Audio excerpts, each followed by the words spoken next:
Good evening, one and all. We welcome you all to the one-week international conference on occupational safety and health, food safety, oceans, environment, climate change, well-being, and sustainable development 2023, commemorating Azadi Ka Amrit Mahotsav, nation celebrating 75 years of independence, United Nations Sustainable Development Goals 2015 to 2030, as part of awareness and campaigns, India's G20 presidency, and also commemorating World Environment Day,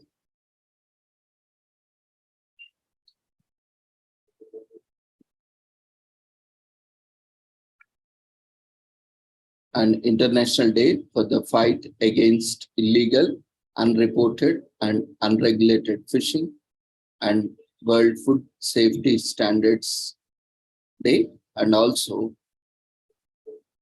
World Ocean Day 2023. In collaboration with Sri Holistic Health Foundation India and Sri Research Institute, Center for Art, Sciences and Wellbeing, and all other collaborators. Before we start our sessions, let's take the blessings of Almighty.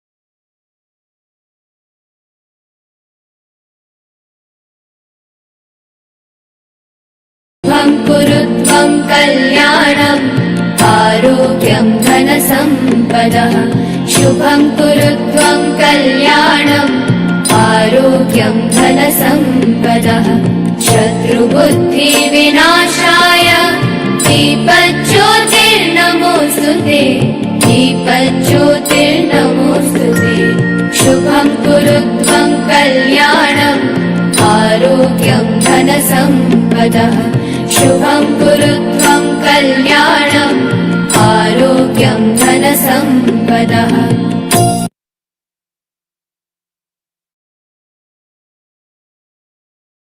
With the blessings of Almighty, we shall continue with today's sessions. The registration link has been shared in the chat box. Those who have not registered can register now. Those who have already registered need not register again. The registration is valid for all the 8 days. So you need not register once again. If there are any changes, any modification that is required in registration, those who have registered only for the participation and would like to present for on-spot registrations can register again. The entire sessions are live on YouTube channel. Even the YouTube link is also shared in the chat box for your reference, where you can visit and watch. I request everyone to attend the sessions in Zoom as of now, because the feedback forms will be shared only on the Zoom platform. And all the certificates will be issued after the conference, after verifying all the details and attendance. So keep attending for all the days so that you can get certificates for all the days, total 8 certificates for each day, 1 certificate for participation.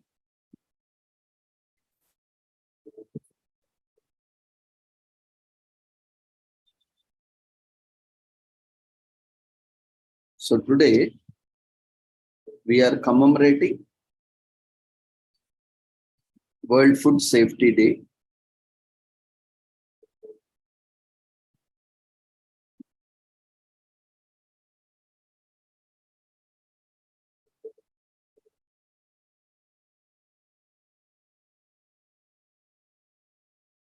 with the theme Food Standards Save Lives.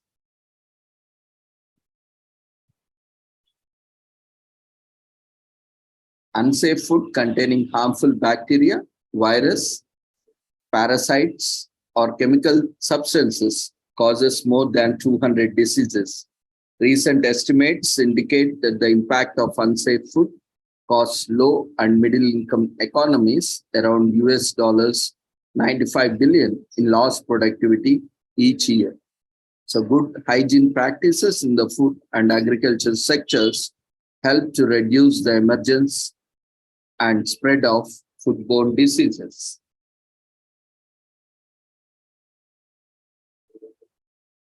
So why improving food safety is important? Access to sufficient amounts of food or sufficient amounts of safe food is key to sustaining life and promoting good health. Foodborne illnesses are usually infectious or toxic in nature and often invisible to the plain eye, caused by the bacteria, virus, parasites, or chemical substances entering the body through contaminated food or water. Food safety has a critical role in ensuring that food stays safe at every stage of food chain, from production to harvest, processing, storage, distribution, all the way to preparation and consumption. With an estimated 600 million cases of foodborne illness annually, unsafe food is a threat to the human health and economies, disproportionately affecting vulnerable and marginalized people, especially women and children, populations affected by conflict and migrants. An estimated 420,000 people around the world die every year after eating contaminated food, and children under 5 years of age carry 40% of the foodborne diseases burden, with 125,000 deaths every year.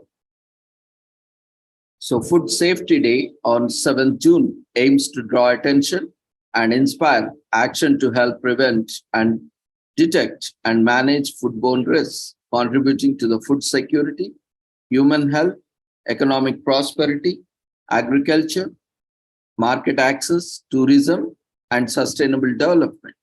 The World Health Organization and the Food and Agriculture Organization of the United Nations, in short known as FAO, jointly facilitates the observance of World Food Safety Day in collaboration with member of states and other relevant organizations. This International Day is an opportunity to strengthen efforts to ensure that the food we eat is safe, mainstream food safety in the public agenda, and reduce the burden of foodborne diseases globally.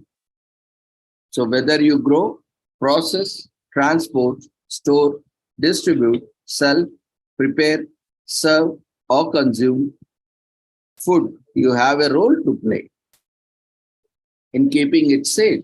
So take part in the celebration.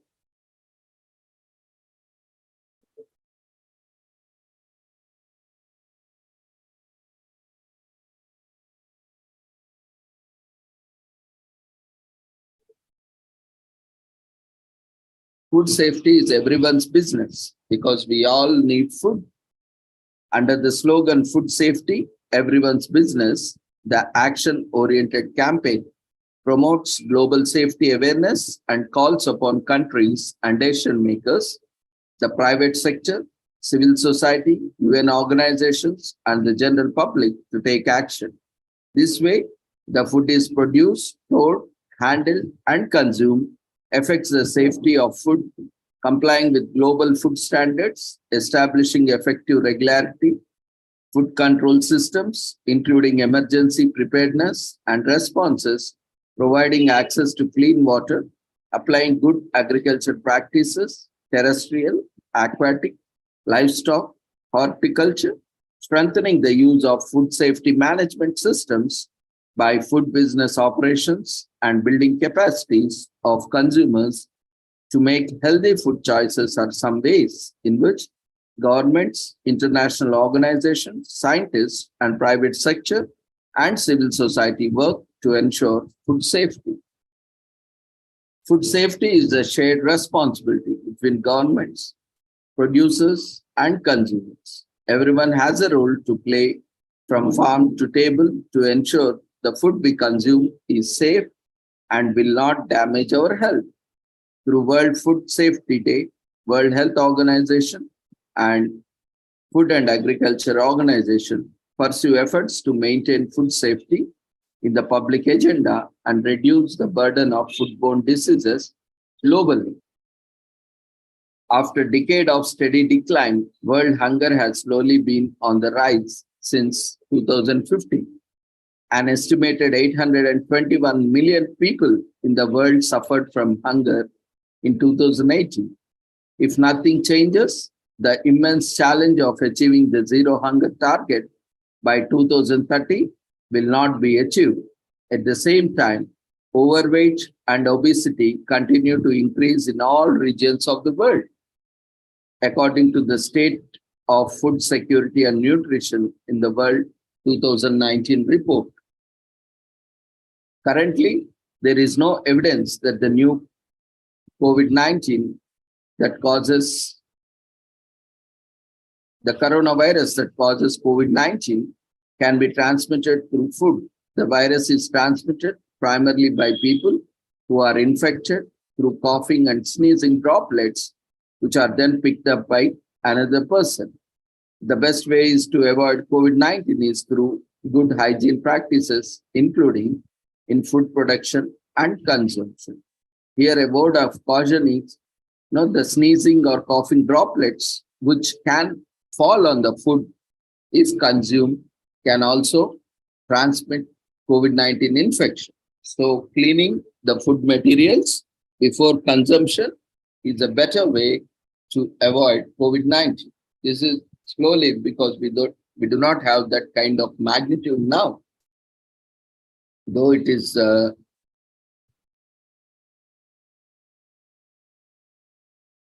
not so significant now, but still COVID hasn't gone yet completely. So we need to exercise caution, and COVID is there with us forever, even whether we have got infected or with COVID or whether we have taken a COVID vaccination. COVID is in our bodies and it will remain forever. It's only, they need only a trigger that can activate the virus. So we have to exercise our conscious efforts and caution to prevent further prevalence.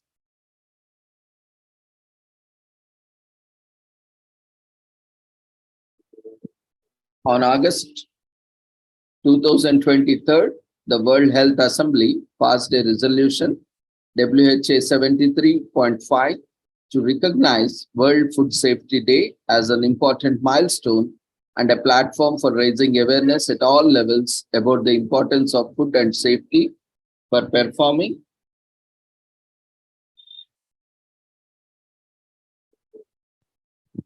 and a platform for raising awareness at all levels about the importance of food safety and promoting and facilitating actions to prevent foodborne diseases at local, national, regional, and global levels, to strengthen global efforts for food safety, to reduce the burden of foodborne diseases. On 20th December 2018, the United Nations General Assembly adopted Resolution 73/250 proclaiming a World Food Safety Day. As of 2019, every 7 June is a time to celebrate the myriad benefits of the safe food. A proposal to establish a World Food Safety Day went before the Second Committee of the 73rd session of the United Nations General Assembly. Following their October-November 2018 discussion, it was approved and went before the General Assembly for final adoption.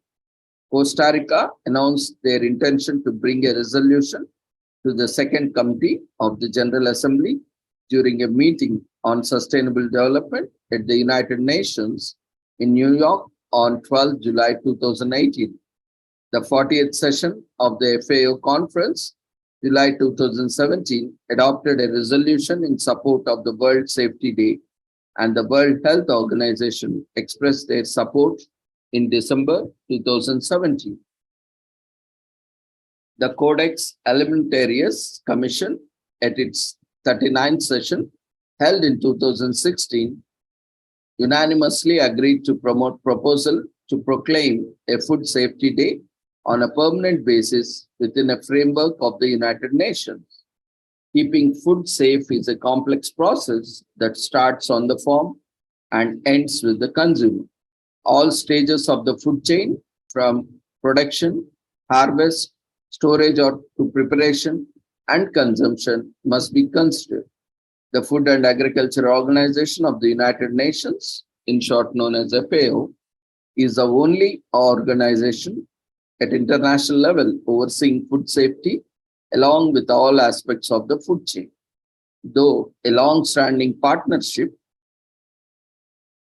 through FAO and the World Health Organization support global food safety and protect some consumers' health, FAO addresses food safety issues along with food chain production during production, processing, while World Health Organization typically oversees relationships with the public sector, safeguarding food so that it is safe to eat, doesn't stop with the purchase, though at home consumers have a part to play in making sure what they eat remains safe. And food safety is also closely related to sustainable development goals.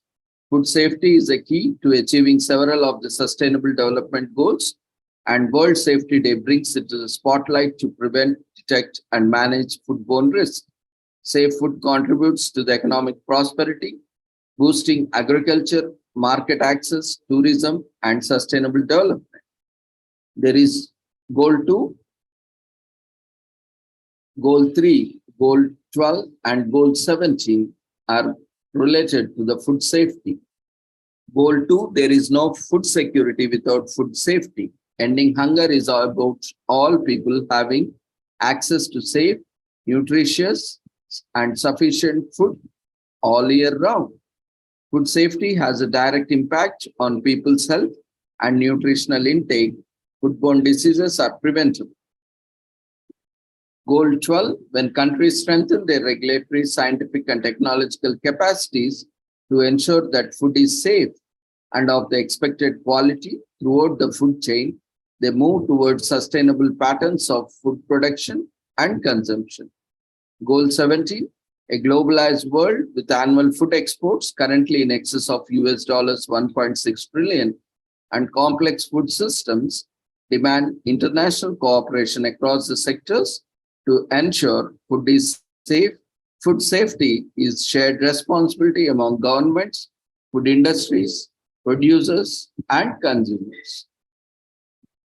So with this, we will stop this commemoration, and we will also look into various aspects and other regulatory authorities, which is Food Safety and Standards Authority of India, which is a governing body and regulating body which ensures food safety and security in India. We'll look at after the presentations. So with this, we shall end the commemoration of World Food Safety Day.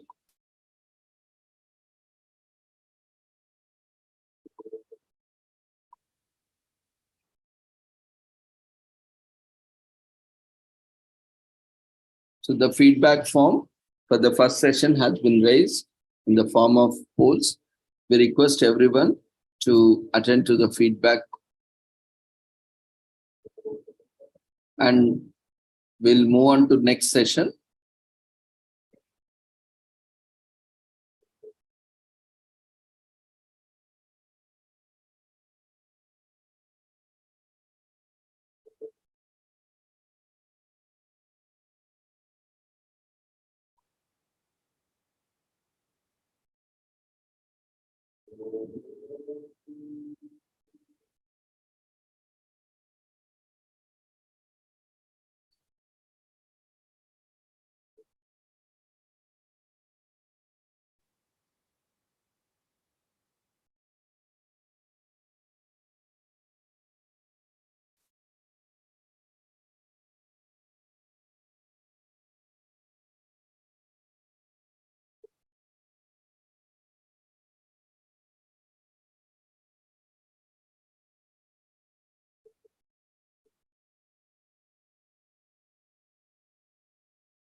Today we have with us Dr. Deepak, who is the chief guest for the day. That is third day of 1 week international conference.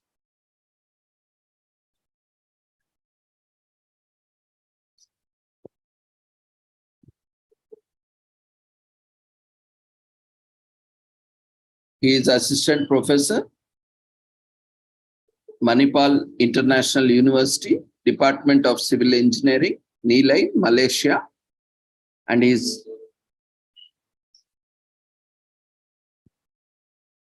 currently working in the School of Engineering and Computing, also a senior consultant engineer at K&N Consulting Engineers in Malaysia. He is a competent engineer in the branch of civil engineering from India and has master's degree from Malaysia and PhD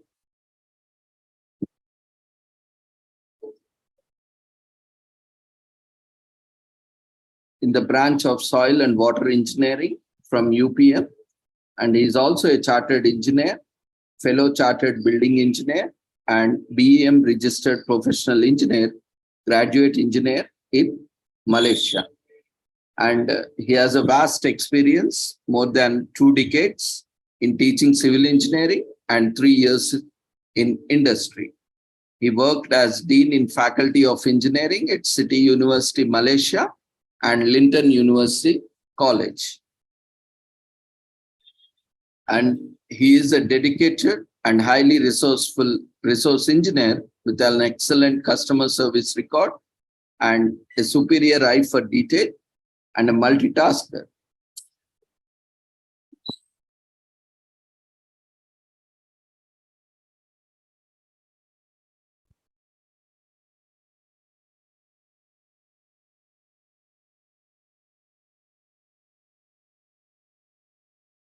He is also member of various professional organizations like life member of Indian Society for Technical Education, Indian Society of Agriculture Engineers, and various other professional organizations. And also he has held various positions as a junior site engineer at Recon International Private Limited and graduate research assistant at University Putra, Malaysia, and as a lecturer at TAFE College, Malaysia. And he has taught various subjects like fluid mechanics, engineering mechanics, strength of materials, hydrology, hydraulics, environment management, civil engineering management, project management, engineering, supervision, waterways, wastewater engineering, civil engineering materials, civil engineering surveying, structural analysis, AutoCAD, and building services. And apart from that, he has a lot of publications and presentations on various national and international forums. So we extend our warm welcome to you, sir, Dr. Deepak Tirumushi, to the third day of international conference for your session on water resource management. Over to you, sir, for your session. You can unmute yourself. You can start your video and presentation.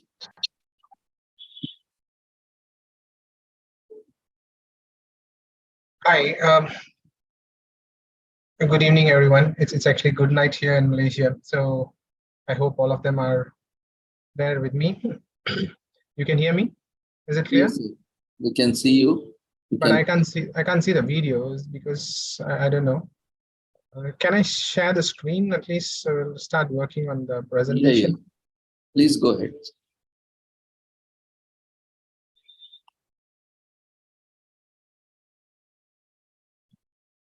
Are you able to see the screen? Yes, sir. You can make it full screen. Yeah, now it's fine. Please continue. Yeah. So today, my part is on. Take this. Okay. Okay. Right. So my part is on water resource management. Sorry, I was just informed at very later stage for this presentation. So bear with me. It's quite an interesting session. I'll try to take it as much as possible. Right. My presentation is on coastal reservoir, a new generation storage reservoir. I'm talking about third gen. Okay. There are different generations that people are trying to work on coastal reservoir. Very few companies. I used to be one of a consultant engineer with GNP Water, Global Water Resource Management Company in Malaysia. They used to work for coastal reservoir. I think many of you know Netravati River. Have you heard about Netravati in Karnataka? Right. So we've done a DPR for that particular project on Netravati. My company, not me. Okay, I'm part of it. Of course, Prof. Sitaraman from AICT chairman, currently AICT chairman. Previously, he was from IIC Bangalore. So he was very instrumental in that project. Right, we are supported with a team of engineers from Malaysia for that particular project. So today we are talking about a new source of supply of fresh water, which is alkaline, which is saline free. And people of Kerala, I think they are suffering from flood for the past 5-6 years. Okay, no, I won't say a decade, but at least 5-6 years, there's been quite a heavy floods in Kerala. Okay, people have really suffered, and landslides have destroyed homes and crops. People don't know where to go, for they have no place to go, nowhere to go. So started asking for donation here and there to provide urgent relief. There was another picture I showed how a Navy man saved a village in Kerala. Okay, that was also a nice story you can see in YouTube. Right.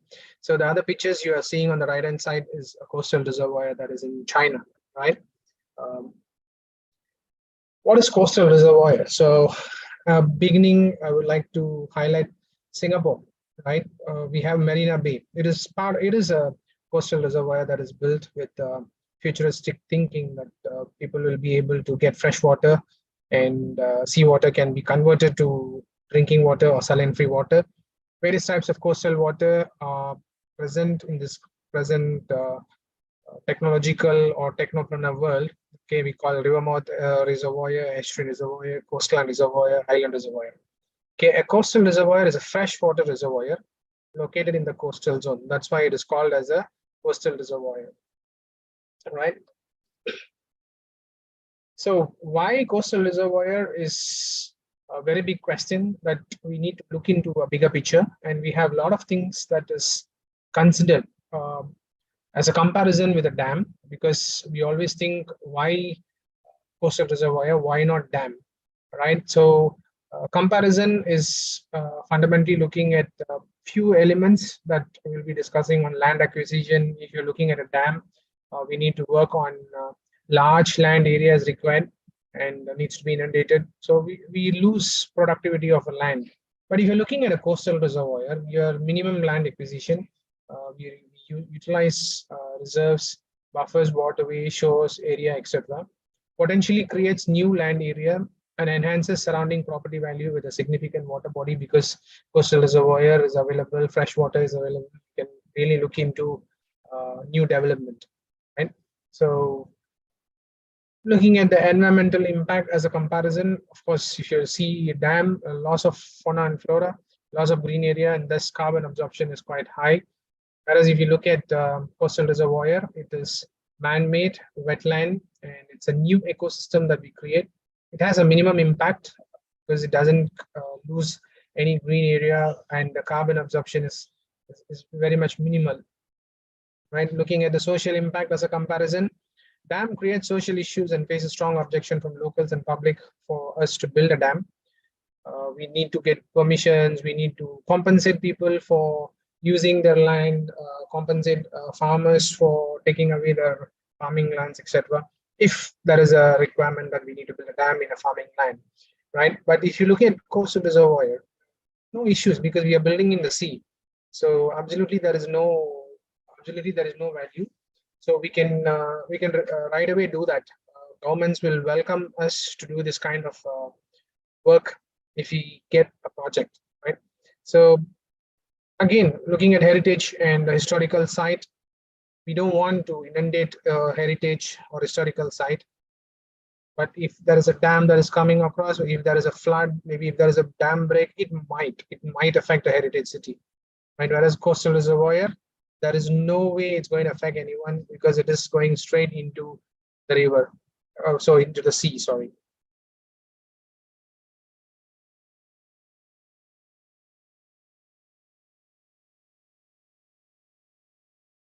Now looking at the distance at the demand point, so we have a lot of areas that we need to consider. Very far, that can be up to hundreds of kilometers that people work on.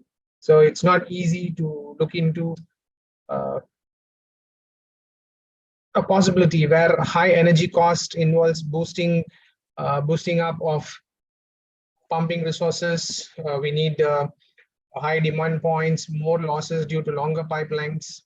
Right? Whereas if you look at coastal reservoir, a site is near the demand point, low energy costs, less losses due to much shorter pipeline. So we have to operate on this conditions, right? So if you ask me why a coastal reservoir is much more easier to operate compared to a dam, currently if you look at US, many areas they are trying to dislodge dams. They're not willing to bring in dams at this point of time because they feel the downstream side is affected, very badly affected. Due to that, people are working on it. Okay, so it is difficult, and to say that dams cost of maintenance is also very high, and if there is a flood, definitely the downstream people are affected. But if you're looking at coastal reservoir, definitely there is no effect. Even if there is a flood or if there is a breakage of the dam, automatically what happens is the water exits out of the sea, out of the reservoir into the sea. So the risky element is avoided. That's what we can say.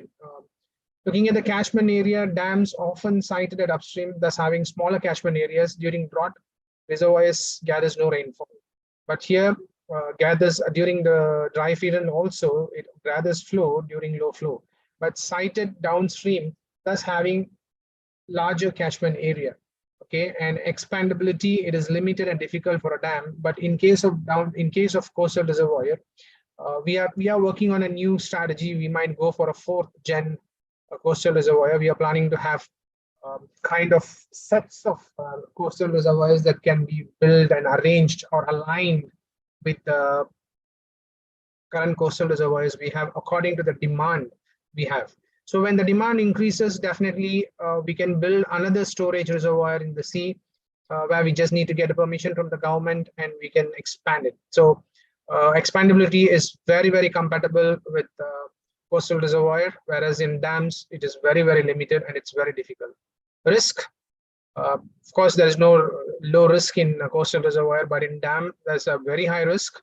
Okay, and people are now worried. Some of our dams are 100 years old. So we had, if you're looking at the risk level, I think we are at a very high risk level to study the dam break possibilities. But of course, there are rehabilitation programs for dams that are being done, and we could save them. But we can never predict the nature. Nature is nature. When there is a call from nature, we have to admit to the nature, right? So looking at construction, dams are really slow and difficult to construct. Whereas coastal reservoir, I would say it's simpler. Okay, I will say compared to dam, it's a simpler project, but it's a faster project compared to dams. We will be able to complete in a faster time period. Okay, maintenance cost, of course, dams are higher, whereas coastal reservoir is low.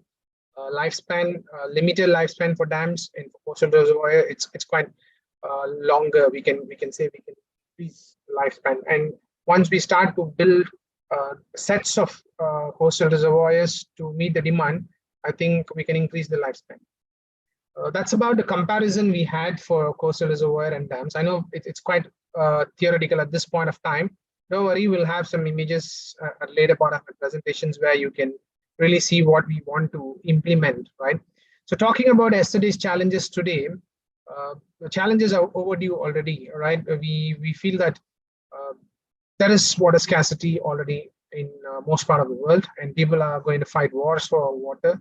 Currently, we are fighting for oil, but maybe in future, it's already time that water will also end up as a major resource for a war in certain countries. Do we have enough water in year 2030? That's one of the question marks water security has been asking. Have we invested sufficiently in water resource infrastructures? Water resource infrastructures planning and investment managements, have they properly done? Okay. Challenges, we have social, environment, climate change, and also sustainability, which is approaching very fast, that we need to think about sustainability, how we can work our current approaches to make it more sustainable. So coastal reservoir is one of the solutions we can look to meet the future demand. And if you see this image, I think this is taken in Rajasthan. People walk a few miles to collect water. I pity the ladies who normally do this.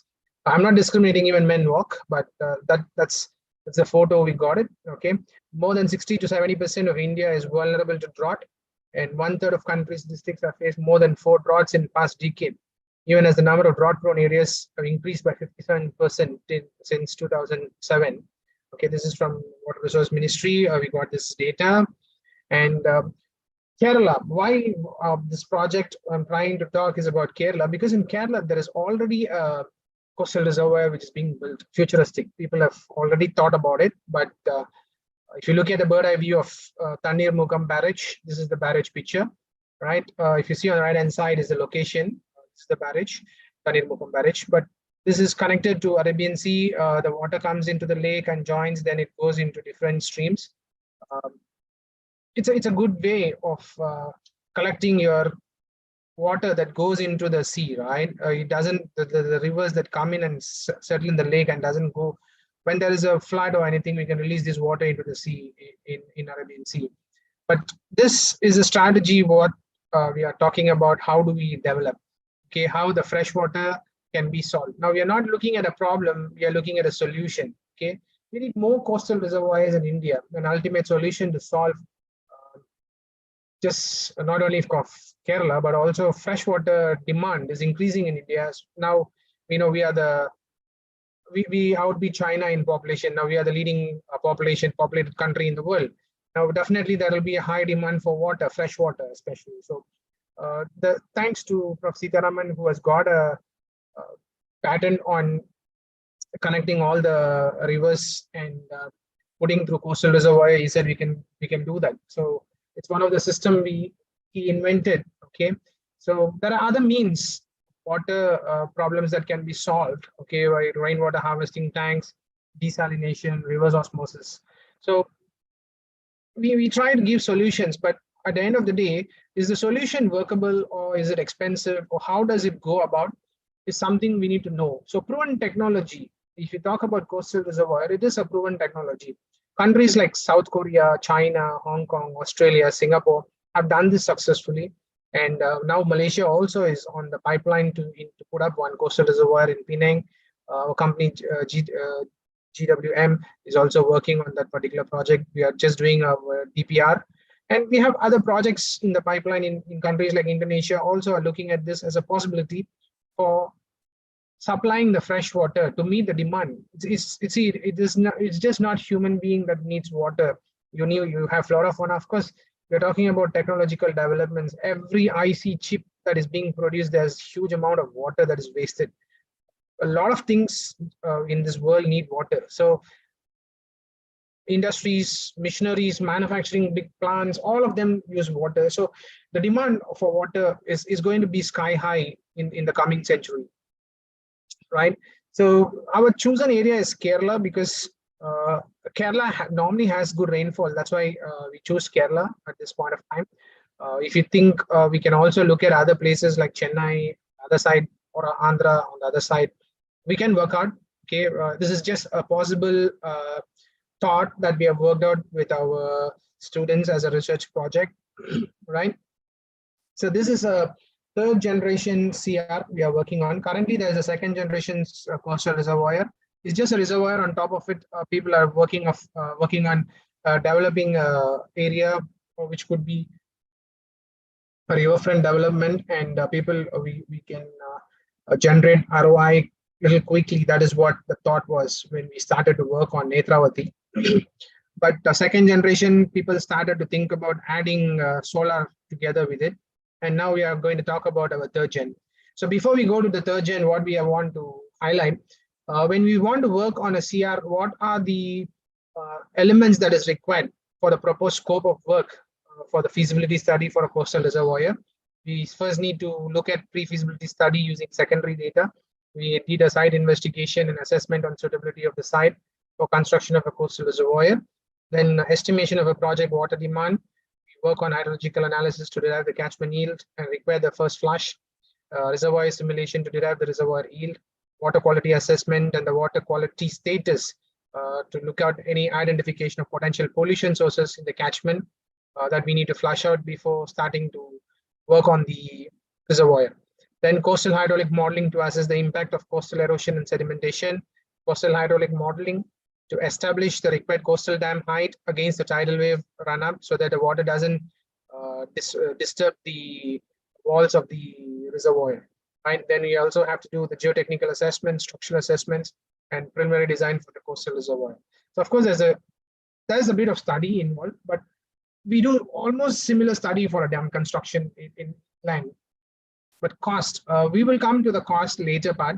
But looking at this scenario, right, I might be putting my coastal reservoir, sea-based reservoir as a highest solution because I'm making it as 20,000 million BCM, okay, for a particular coastal reservoir, whereas the inland reservoir cost more, okay. And if you look at cost per kiloliter of water, it comes in definitely sea-based reservoir is cheaper compared to desalination or maybe water recycling from wastewater, right?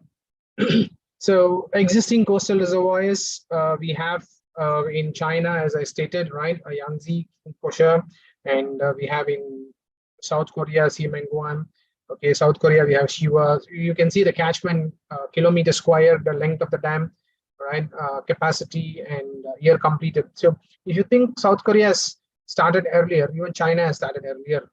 In that case, we can look at comparison, right? 1990s, they have thought about it to do coastal reservoirs. Even for that case, India have done it, right? But see, problem is we have done it, but we are not effectively using it. So we need to put this as a showcase how other countries are using it. For example, this picture is for the China, right? So there's over area of 70 kilometers square. If you see this particular area is fully fitted with this particular dam. So it is constructed in such a way that there are some outlets, even if there is any problem, if it is getting flooded or if the water is getting polluted or anything, we can release this water to the sea. It doesn't affect any of your land. But this is supplying for 7,000 MLD, you know, it is supplying per day and has a capacity of 435 million meter cube, okay, effective capacity, and maximum capacity, total capacity of 550 million meter cube. So this is a very good solution for water in the current day. So Netherlands also have used this kind of coastal reservoir during 1930s. Okay, Hong Kong has built it in 1968. This is Cardiff Bay in UK, which is now it looks like this. It was before the coastal reservoir. Now this is the picture you can see after the coastal reservoirs. And so it's beautiful. And what we look at is the benefits. Okay, most of the time we engineers, we work on new projects. We want to see how technologically we can improve, make it sustainable, right? So when you're looking at sustainable, of course, you see my circle here, my Venn diagram shows we need to look at cost, okay, equitable, economic, social, bearable, viable. Of course, it is environmentally productive for flora and fauna as well. It should not affect anybody. In this case, I think we hit all these birds in one stone. So this is something we can work on. And maintenance. Okay, so the way forward, if you consider that, how do we look at? So we need to conduct a DPR. Then we can hire a local construction company or a subsidiary from Kerala or India to provide saline-free water to the people. We can work out through a local construction company. Of course, we have spoken to a few companies before when we were in Netravati. We have spoken to L&T. They have a DPR before. How do we work on it with specialists from the globe with proven technology? Actually, this was actually an idea of one of the professors from University of Wollongong. Okay, so his idea was to develop coastal reservoir. And now even he has built a coastal reservoir community, saying that he has a society where we all can become member, and MOU will be made with local construction companies for the development of coastal reservoir in India once the project is awarded from the government. So this is something we can look at way forward, right? So now innovation, this is what people look at as engineers, what we could do. Okay, how could we innovate? So currently, when we saw the area, it was a huge area. China has done a huge coastal reservoir, but if you see what we can do with that, with just water, our return of investment is going to be longer period. So how we could innovate something so that we can get our ROI quickly. So government also benefits and people also benefit, and you can give them job options. You provide opportunity for local communities to work with government. So all these things were taught, and we thought that after constructing the coastal reservoir, why don't we put in floating solar panels and try to supply power to the grids for the local community. Then we thought of having constructing a theme park above the coastal reservoir, and also use the water treatment plant next to the coastal reservoir, where this water can be sent back to the water theme park, recycled. And when we say water theme park, definitely people would become a tourist attraction. So we can build some resorts with a casino or kind of a thing that will definitely bring in revenue for that particular local government. So this was taught, and we brought in this here as a tourist attraction. So we just did a layered view in software to show how it was in the first generation coastal reservoir. It was just a reservoir with a treatment plant. Then the second layer, people started to think about having solar plants and supply power to the local community with the treatment plant. And now we are talking about the third generation, where we could see a local water theme park, and also a resort with a casino, where our return of investments could multiply, okay, threefolds. And this is something we can think of Kannur, okay, river water flows, inlet gate, okay, inlet gate 2 for water to be sent out with screen filters, biofilters. This is the reservoir in the coast. So we are building this in the sea, and the fresh water is available there. Seawater is in a different color. You could see a pipe connecting from the reservoir to the water treatment plant under the ground, shown that that's a water treatment plant. Okay, we also have a sewage treatment plant, because we are going to build reservoirs. Sorry, we're going to build a resort. Definitely, we need a sewage treatment plant as well. We have floating solar panels, inland solar panel as well in the coastal area. So thought of having our resort plus casino and semi-floating theme park, which definitely brings a clear picture of what we could see. Some of the areas available can also be used for community building activities, or you can even build houses, provided as government coastal regulations, CRZ. If you can get permissions to do that, we'll be able to work on that. We should be able to provide parking lots, access roads. Right. So this is our innovative methods, and this was presented in SkySix competition in Malaysia. It's a global competition, and my students won bronze medal in that. I'm proud for them. This was a project that we could do it a replica for Kannur. Okay, we planned this to do for Malaysia as well, right? So how we work is occurrence of flood. The systematic approach goes into the flood water through the flood waters flows through river in gates, as I showed in the picture, right? So the gate 1 is closed. Gate 1 is closed. IG2 is open to release flush. Okay, then water passes through screen filters. Water passes through 2 bioseries filters. Okay, then we go into the collected water that is stored in the reservoir. Then it is supplied to the water treatment plant, and we can set the water to supply. So I would like to acknowledge GWPM, GPWM, okay, Global GNP Water and Global Water as well. Currently, they've changed the name to Global Water Resources. Okay, Manipal International University, where I work as an associate professor, and the K&N Consulting Engineers. I'm also associated with them for the projects as a consultant. Right. So this is about my presentations. I'll open the floor for Q&A. Thank you very much. Thank you, Dr. Deepak. You have very well presented, and it is very much pertinent. We are seeing the scarcity of water everywhere. Yes, sir. Yeah. Participants, you can feel free to unmute yourself or raise your hand or use chat box for your queries, reflections, observations, or comments.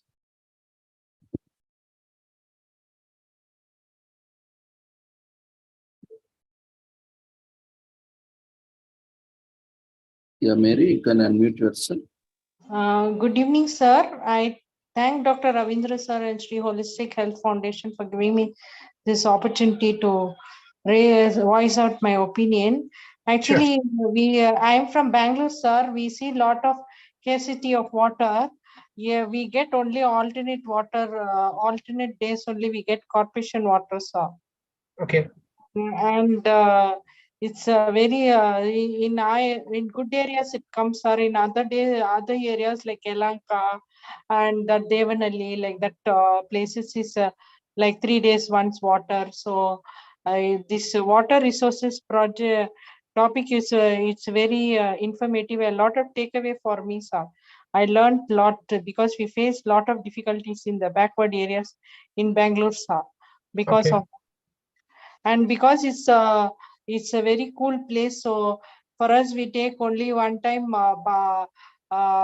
shower and all, but it's okay. But in outskirts in Bangalore, we have a lot of problems for water, sir. Because my friends are facing, because I'm in the Koramangala area, mid of the city. So I don't face that much. I'm next to the forum, and my house is close to the Vivek Nagar. I don't face, but the people like Devanali, Elanka, and the Krishna Rajpuram, that and all, they face a lot of problem in water, sir. So it is a very highlight for me, sir. You've done a lot of justice to the topic.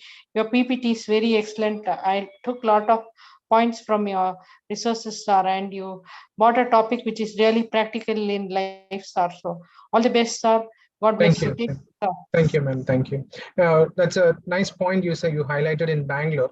See, when we worked for Netravati project, actually, there was a plan that they wanted to bring water from Mangalore to Bangalore through pipe. Okay, but connecting through a different region, you know, the height, the elevation is so difficult for us to come over the Sakleshpura Ghat. Okay, that particular Ghat section, we need a lot of pumps to pump the water from Mangalore to Sakleshpura. But once we bring it to Sakleshpur, then the water can free flow using gravity until Hassan. From Hassan, it can come to Bangalore. That's not an issue. But issue is, where do we store the water? How do we pump the water? And how do we get the water to move? So this is the place where I think government also is looking at the investment. So it's not easy. Pipe 300 kilometers of pipeline, you want to cut through hills and bring the water. It is a huge ask. We do understand that there's a huge shortage of water in Bangalore in most of the places, because Bangalore was a beautiful city 20-25 years back, but now if you see, it's highly polluted, and the population density has increased tremendously in the past 20 years due to IT park. And because of that, you're facing a lot of pollution issues. We are having water shortage as well. So this could be a solution, but provided there should be support from the government. It will not be just a justice to say that private companies will do as a CSR. We can't put the entire private communities to do on this. We should also seek help from the government. And always 5 years once election comes, also they dug the road. Often they put new water pipes. So that time that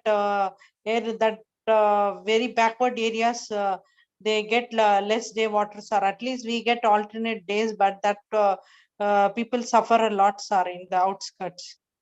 True, agreed, ma'am. Agree with you. That's we can. I won't say we can, but we need help from the government.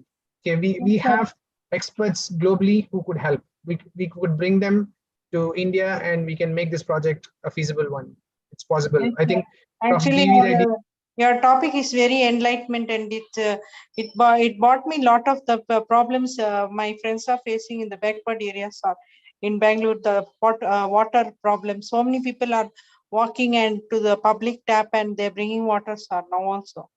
It's My true, own ma'am. friends are bringing, my own friends are bringing, sir, not about the people I don't know. My own school friends, college friends, those are staying in that outskirts because they got houses for less cost. They went there due to their loan payment. They bought their house, but that water problem is very intense, sir, there. Okay, okay, ma'am.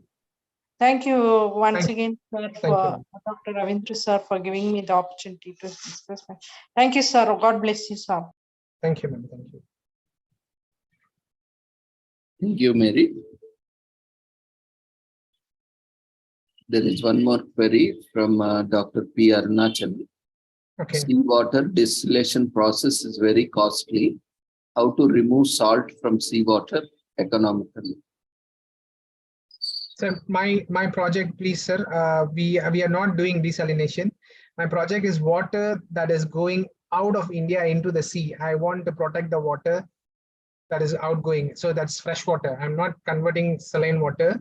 I'm helping the water to be saline free and use it. If there is any cause of flood or anything, the water will go out of the particular reservoir, right? But if you're working on saltwater desalination projects, it is expensive. So it is definitely expensive, which Tamil Nadu is already doing for 300 ton plant. I think it's too expensive for us to bear the cost. And this could be a solution, because I will say that India is not short of water, but the water is running away from India. That's the major issue. We as floods and as outflow into the sea from rivers. So if you can stop that, we can hold that water at the coast without any issues. We will be able to supply them back into the country for the required people who are in need of water. This is what we are proposing, sir. I hope this is clear, sir. Any clarification? He has commented. Thank you, sir. Okay, right. Yeah, and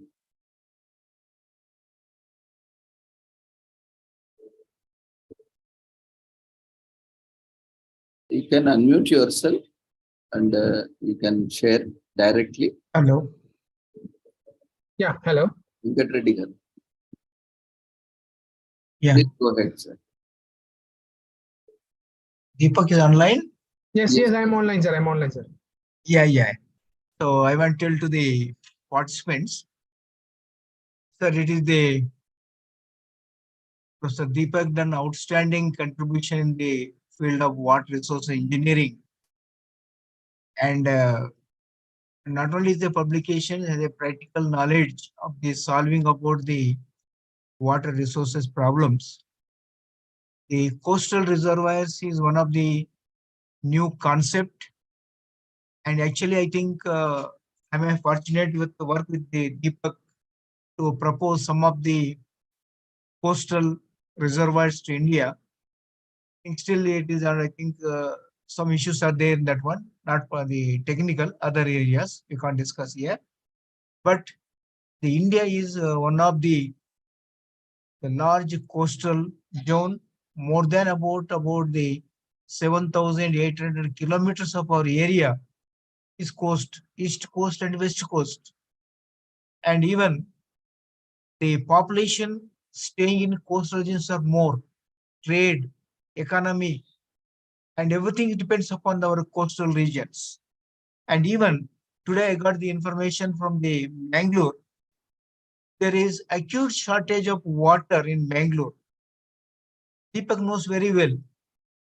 Mangalore receives 4,000 to 4,500 mm rainfall in a year. Hyderabad receives 200, 300, that much only. 4,500 mm rainfall in a 4 months of a year. Now, the shortage of the water to supply to the Mangalore region. Forget about Hyderabad, Telangana region like that. Coastal region, water is there everywhere, but is unable to get the water. Why? This is the, I think, the experts from the coastal engineering, international organizations, with the IISc, IIT, and myself also involved. Deepak done a lot of contribution also. So this concept, if they adopt, and they are going to solve the problems, we are not going to solve the water before going to reach into the ocean. That technology available, even economically feasible also. So how to adopt, how to implement, that is the problem. One of the, I think the best, the presentation, it is practical field applicable for the water resource problems. And now we are going for the, as per our seminar, I think sustainable development. And this is the, its contribution leads to the, I think, to new innovative, I think youngsters may can do little bit more their projects, research in this area is the worth, and they can appreciate everyone. It is not just technical paper, it is practically applicable, need of the hour. Water problems are now getting large. What is there in ocean? Is not asking the ocean deep salination. Coastal reservoirs, that much of what is more there. So this is the Indian conditions. We can expect about the large coastal zone for our India, east coast and west coast, and several states, including also the reservoirs. So even from coastal subsidence, from the coastal reservoirs, we can also bring the water to the plains to supply to other cities also possible. So I'm thankful to Dr. Deepak giving the short span of time, done the justification to the topic and genuine, and it is the outstanding contribution to we give the innovative ideas. Thank you very much. Thank you, sir. Thank you, Prof.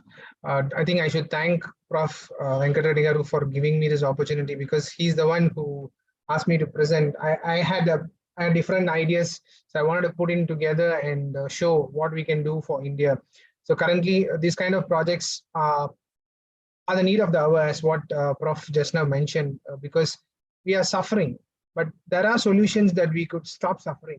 Problem is, we need to know how to get out of this issue. But why many people in foreign countries are able to sustain is because they were able to get investors who could come and invest and also take the return of investment within a span of 10 years or 15 years. But in India, it becomes difficult for us to judge how long it will take, because there are a lot of issues that we can't discuss openly, but definitely there are natural calamities, political scenarios that differ from state to state.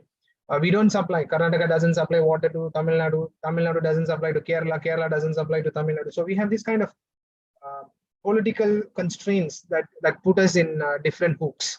So we should come out of these hooks and see this as a natural problem that we are facing, and should get a solution through nature itself. So this is one of the ultimate element we are thinking about third generation, something we can also think of getting more rate of investments from the project that we could do.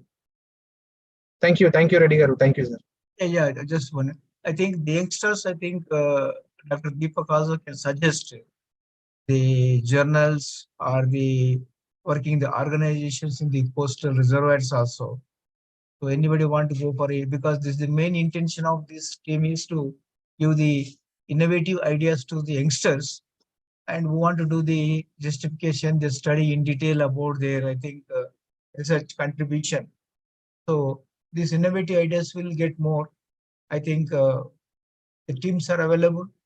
So Sure, sir. That's a good way. I think I suggest Deepak to the next time. I think he can come out with one of the innovators of water resources in other areas also.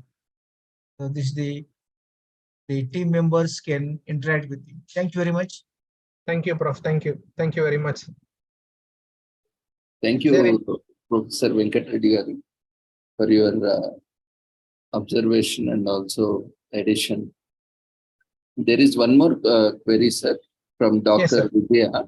What is the cause of salinity in fresh water? What's the cause of salinity in fresh water?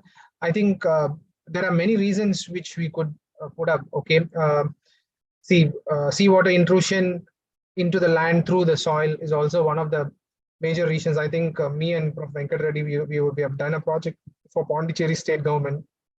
We did study a few elements because we had an issue in Pondicherry saying that there was a lot of saline issues in the fresh water. They drink water that is with salt. So we started to look at, there are some issues on the dikes. There are some broken elements in the dikes where water could intrude inside the land because it's a coastal area. But if you say there is water in middle of Karnataka or somewhere in middle of India, then definitely there should be some real issue that we need to study. I think Prof. Reddy Garu will be able to highlight some of the salient points because he's an expert in soil and also into geotech. The Geology. saltwater intrusion, coastal, that is one other different. This they will take this is the water becoming going to be salinity. This water is going to they're using in this technology. And Deepak and the international experts from Malaysia, I think our Indian Institute of Sciences, I think they've done a lot of good work also. So I think government also going to be approved. I don't know how much time will take, the different issues. So salinity problems.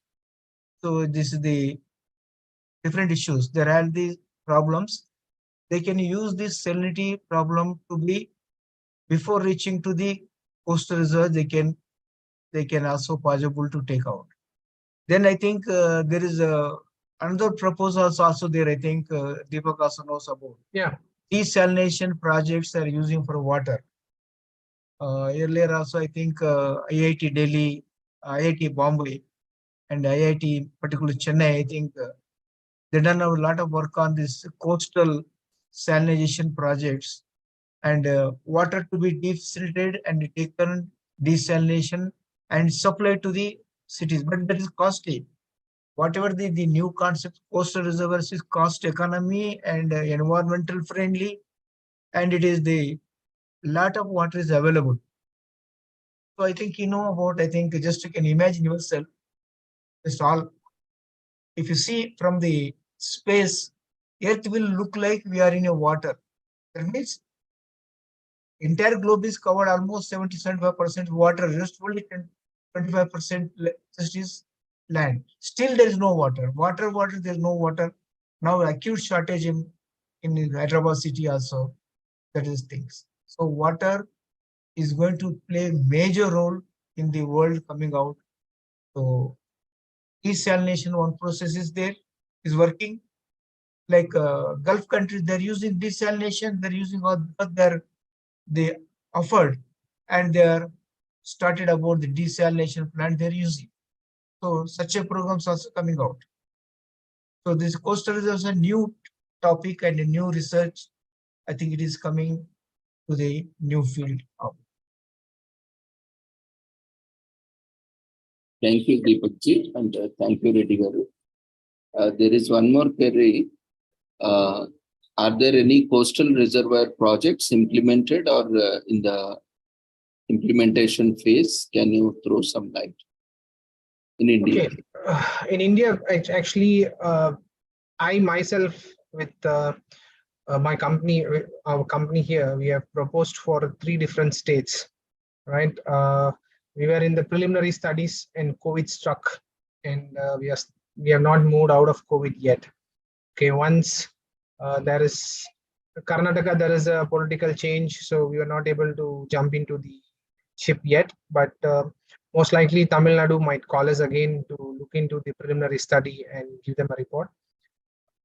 The major issue is in Tamil Nadu, hardly it rains for 5 or 6 days in a year, and the outflow is very less. And how do we construct such a big coastal reservoir and store water when there is no water coming out?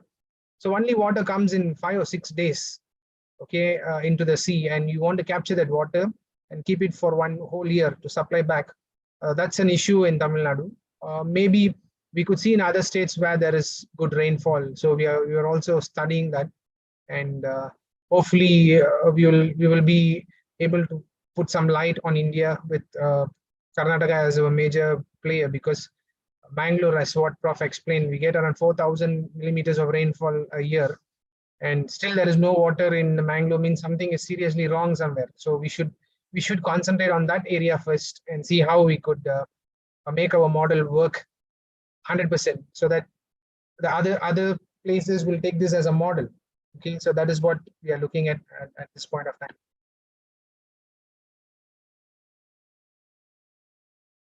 Thank you, Dr. Deepakji. There is one more query. As India has a vast coastal line, so as per your session, there might be a huge potential in such coastal reservoirs. So can you share the possible locations where coastal reservoirs can be built? Any such proposal, any document available?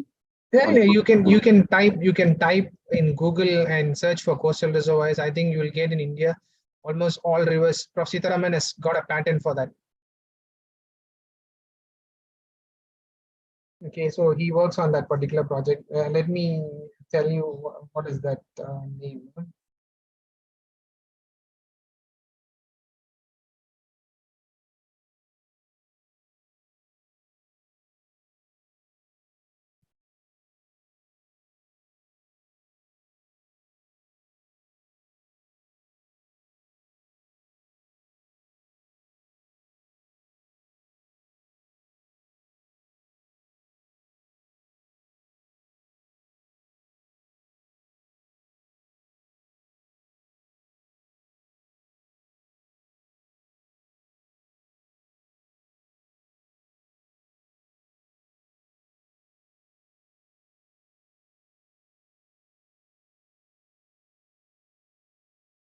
So Prof. Sitaraman is actually the current AICT chairman as well, and also he's the first IACCR chairman as well. When we started this particular project, we had a conference in Malaysia as well, and he came to visit our company. And I think if you can look at Sarovar Mala, okay, the project name which is patented is under the name Sarovar Mala. You can see where are all the possible coastal reservoirs that we can make.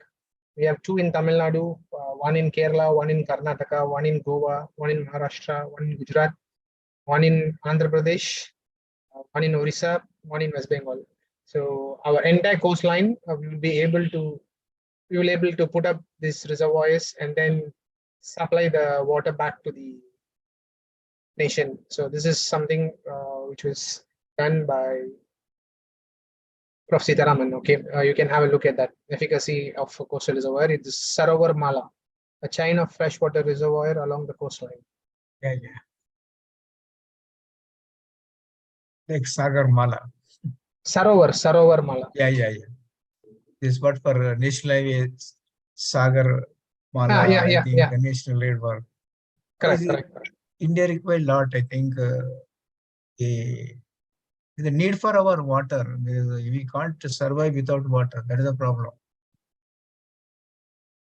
These are the climatical conditions, and we are discussing about the main concept of this one, the Environmental Day, about this new concept, impact, and sustainable development. Now the whole world looking for not only environment, how sustainable development is the future. That is what actually the all organizations must think about. This is the most concept. Any techniques, right from exploration, exploitation, utilization, everything. As Deepak mentioned about good publication, because everything is from his work. So nothing is generated from other side. He's done the work and the areas. So government organizations can implement these organizations in first Chennai. I also stayed 2 years in Chennai. They won't get any water, only one, I think November or December rains. And afterwards, no rain at all. So they're lucky or unlucky.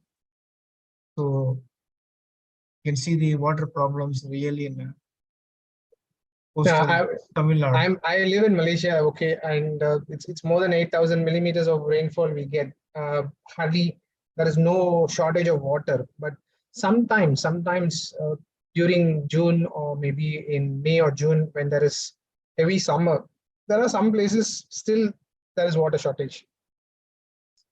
Yeah, Sarovar Mala. It's good. Yeah, yeah. Yeah, this is the from the coast. So all the This is blue circles are all the coastal reservoirs that is shown. Yeah, you can see the Thanks for sharing, west sir. coast. Thank you. Almost from the Goa to Kerala, heavy rainfalls, more than 4,000 mm rainfall. All states are facing the water shortage. Okay, Tamil Nadu exceptional, I think this one region. Andhra, I think you'll see this is a region where more we are going to get these cyclones of this area. Correct. So you can see the almost these are the areas for the Sarovar Mala what we can plan. See the technology, very good. I think every state has a great potential having coastline. Yeah, This if we most can of the- complete this project successfully, I think we shouldn't be worried about water for the next 100 years. This is a futuristic thinking. We should think for our future generations. Yeah, coast also has to give to the plains also, we can bring the water. That stage also will comes. Yeah. Just like how we are bringing gas lines, you have to bring the coastal water. There is no shortage of water in coastal reservoirs. That is one more thing you can find out. People can give very exact pictures. There is no shortage of water in coastal reservoirs. Then water is available, pumping is not a big problem. When you are bringing island natural gas from the Krishna basin, why can't you bring from Andhra Pradesh basin to other areas? It is possible. So that day also may come. True, sir. Thank you, sir. So hope the query is answered, and we could show you visual also. And you can search, as Dr. Deepak ji has said, further information you can get it from Google. Already author name is also mentioned, so it's easy to find. Thank you very much for all of you for giving me this opportunity to present. Have a good good night. Okay, it's already 10 o'clock in Malaysia. Thank you very much. Thank you, Dr. Deepak ji, and thank you, Professor Venkat Reddy ji. Thank you, sir. Thank you. Sir. Recommending, sir. Good participant. I am very happy. And a few more people also joining. I think Professor from Sheikh Mohammed from the head of department from the applied geology from Anna University, and Prasad from Vijayanagar College also. I think the next project I think is going to present areas. Thank you very much, sir. Thank you, sir. Thank you, bro. Thank you. Thank you, Dr. Deepak ji, for your wonderful presentation. And it is the need of the hour. Even we see in most areas also, we are even in rural areas also we are struggling with water, where there are huge natural resources also. So this has thrown a light and a great opportunity for the innovators as well as the builders of the nation, where they can work on coastal reservoirs project. And I hope we have a bright future, and this awareness will bring on some advocacy and put a pressure on the governments to take it forward.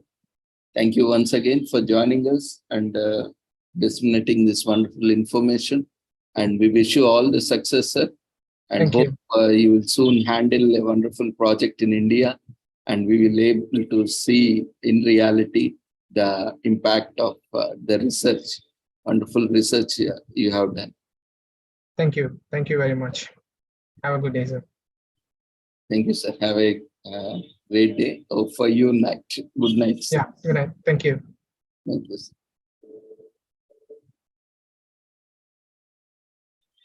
So friends, if you have any further queries, then we have Venkat Reddy Garu. He's also a very No. No, Deepak is outstanding, sir. I done the coastal reservoirs. It is not only that one, water resource also. Water is the most important parameter. So with a coastal, you can take from the online or dug well, bore well, or maybe anywhere.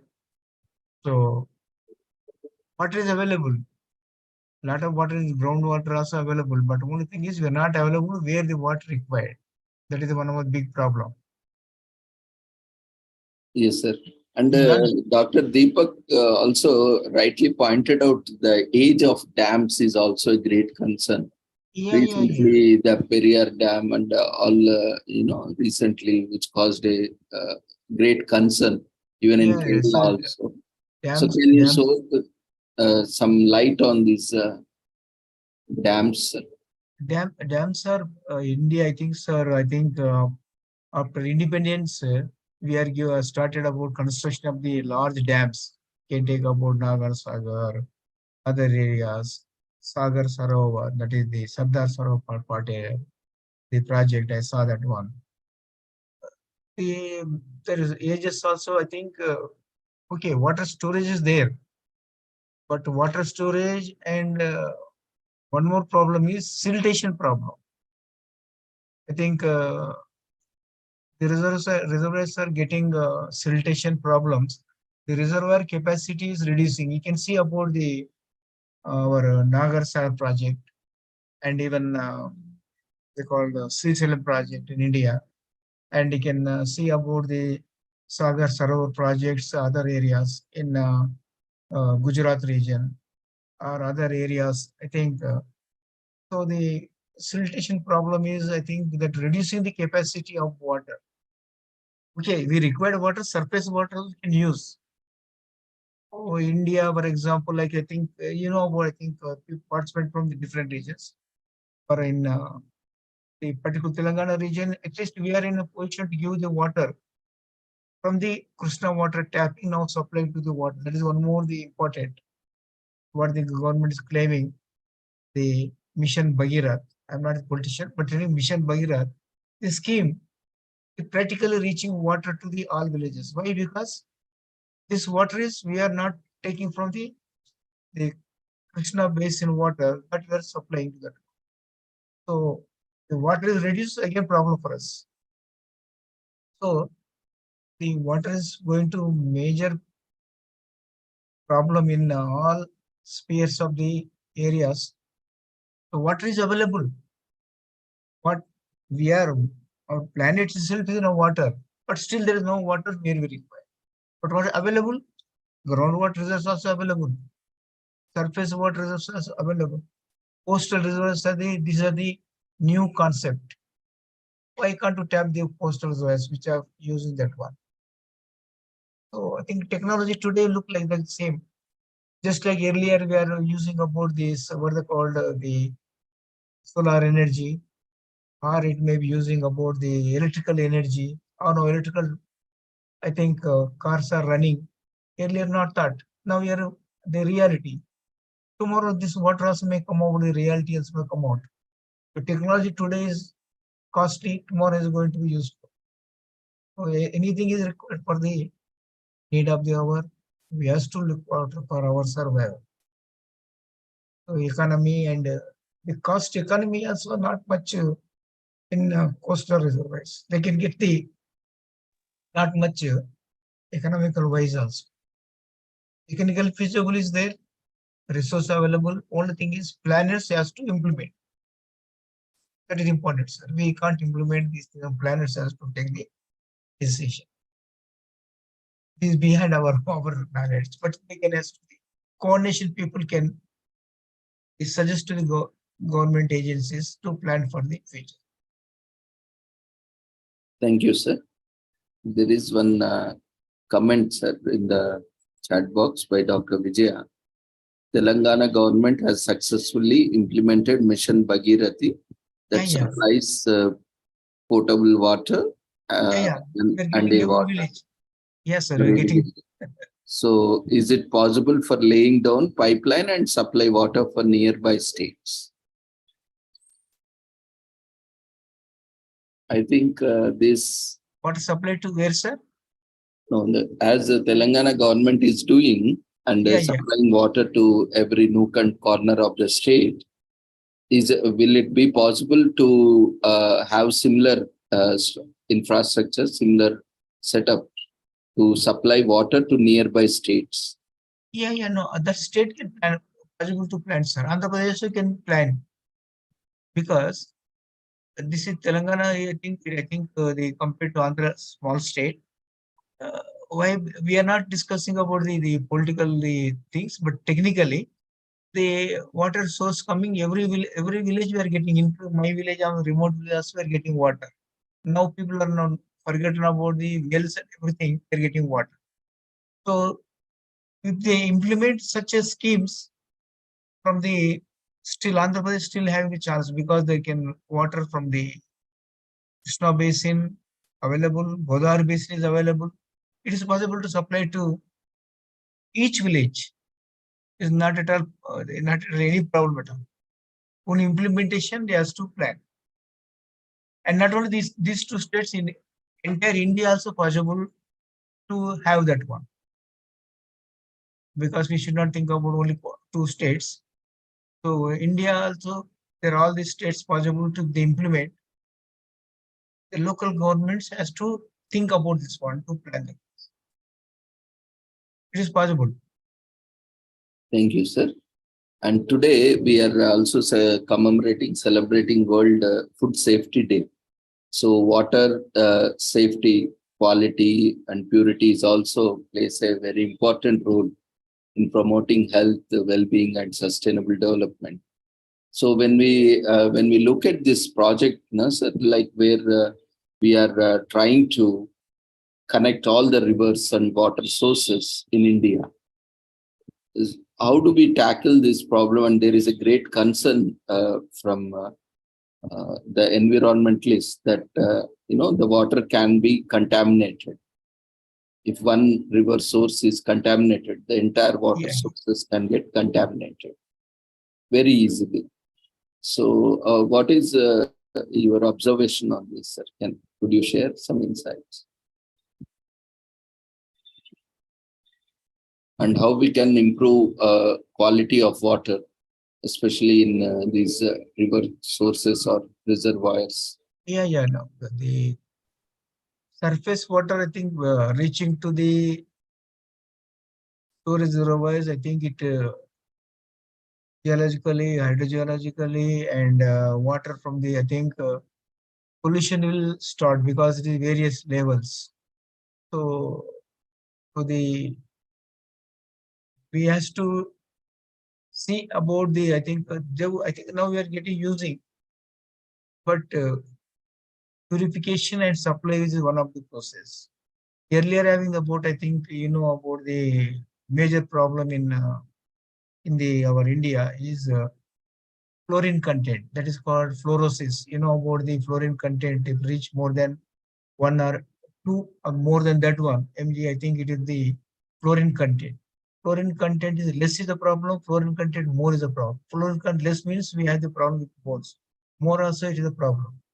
So that is the major problem in parts of Nalgonda region, because there is the in rocks containing of the fluorine is there, that is reaching out and reaching to these groundwater, and many parts of the villages people are affected by the fluorosis disease. And even that is they started about the defluorination, they are using that one. So now once the Mission Bhagirath water electricity not polluted can come out, this problem is, I think, minimized. They're not using the water purification, they're using Mission Bhagirath water to the fluoride content regions of the Varangal, and I think that is the Nalgonda, Miryalaguda, that is the basis. Why? Because the base contains about the rock types. Rock types contain about the fluorine mineral. Rock weathering alteration, that mineral is liberating. It is not chemical pollution or industrial pollution, natural adding.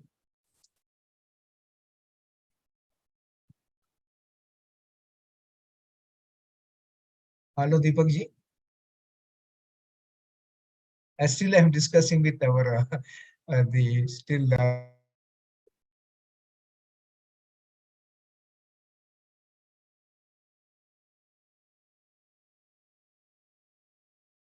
Sir, you are muted, sir. Kindly unmute yourself. okay now. Yes, sir. Now we can. Okay, so this is a good problem. I think we have to supply water. It is the I think the for the our living things. Unless air and water is there, we can't survive. Also, forget about all infrastructure.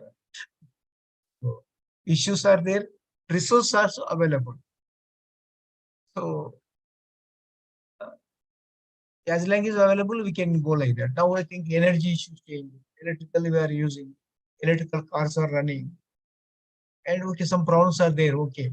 But still people are starting like that. So next generation solar, maybe vehicles also may come out. Water also is the one of the area, I think we are, once the heavy rains will forget. Again, of course, problem comes. I told coastal regions, not only Mangalore region, starting from Goa to almost Bombay region to up to the Kerala, this is the west coast. Monsoon will start from the west coast only, starting from the, now this monsoon this time is not doing properly. I don't know what will impact again. So it will impact to the coastal regions, then enter into the India also. So there get the heavy rainfalls. And still they can't storage the major reservoirs. They can't storage in the water. There's some different problems are there. And including Kerala also getting the water problems. Kerala, you can see anywhere water, but drinking water problems. Many issues we are not just discussing. Practically implementation we has to do for our sustainable development. We have to plan for all these areas. The need of government for the sustainable development in each areas. For exploitation, using environmental, ecological, social, everything. Yes, sir. As you rightly pointed out, of course, there are problems and also solutions. Yes. Maybe we need to bring awareness because always the some or other aspects are there, like maybe political or other That is behind aspects our are always there, which are, as you rightly pointed out, beyond our limitations or scope. But definitely one thing we can do is create we can expose the problem. Yeah, your organization can submit the unpolitically to the seminar proceedings to the implementing organizations. Some may take out somewhere. Yes, sir. That may possible. Sometimes they'll take out. Yes, sir, definitely. That is a motive behind bringing on so many discussions, so that we can at least bring awareness on the problems and possible solutions. Yeah, proceedings we can come out and give the recommendations to the implementing authorities. So they may think about submission is not a problem, implementation is a problem. Yes, sir. Thank you, sir. There is one more query. Arshid Malik is there, I think.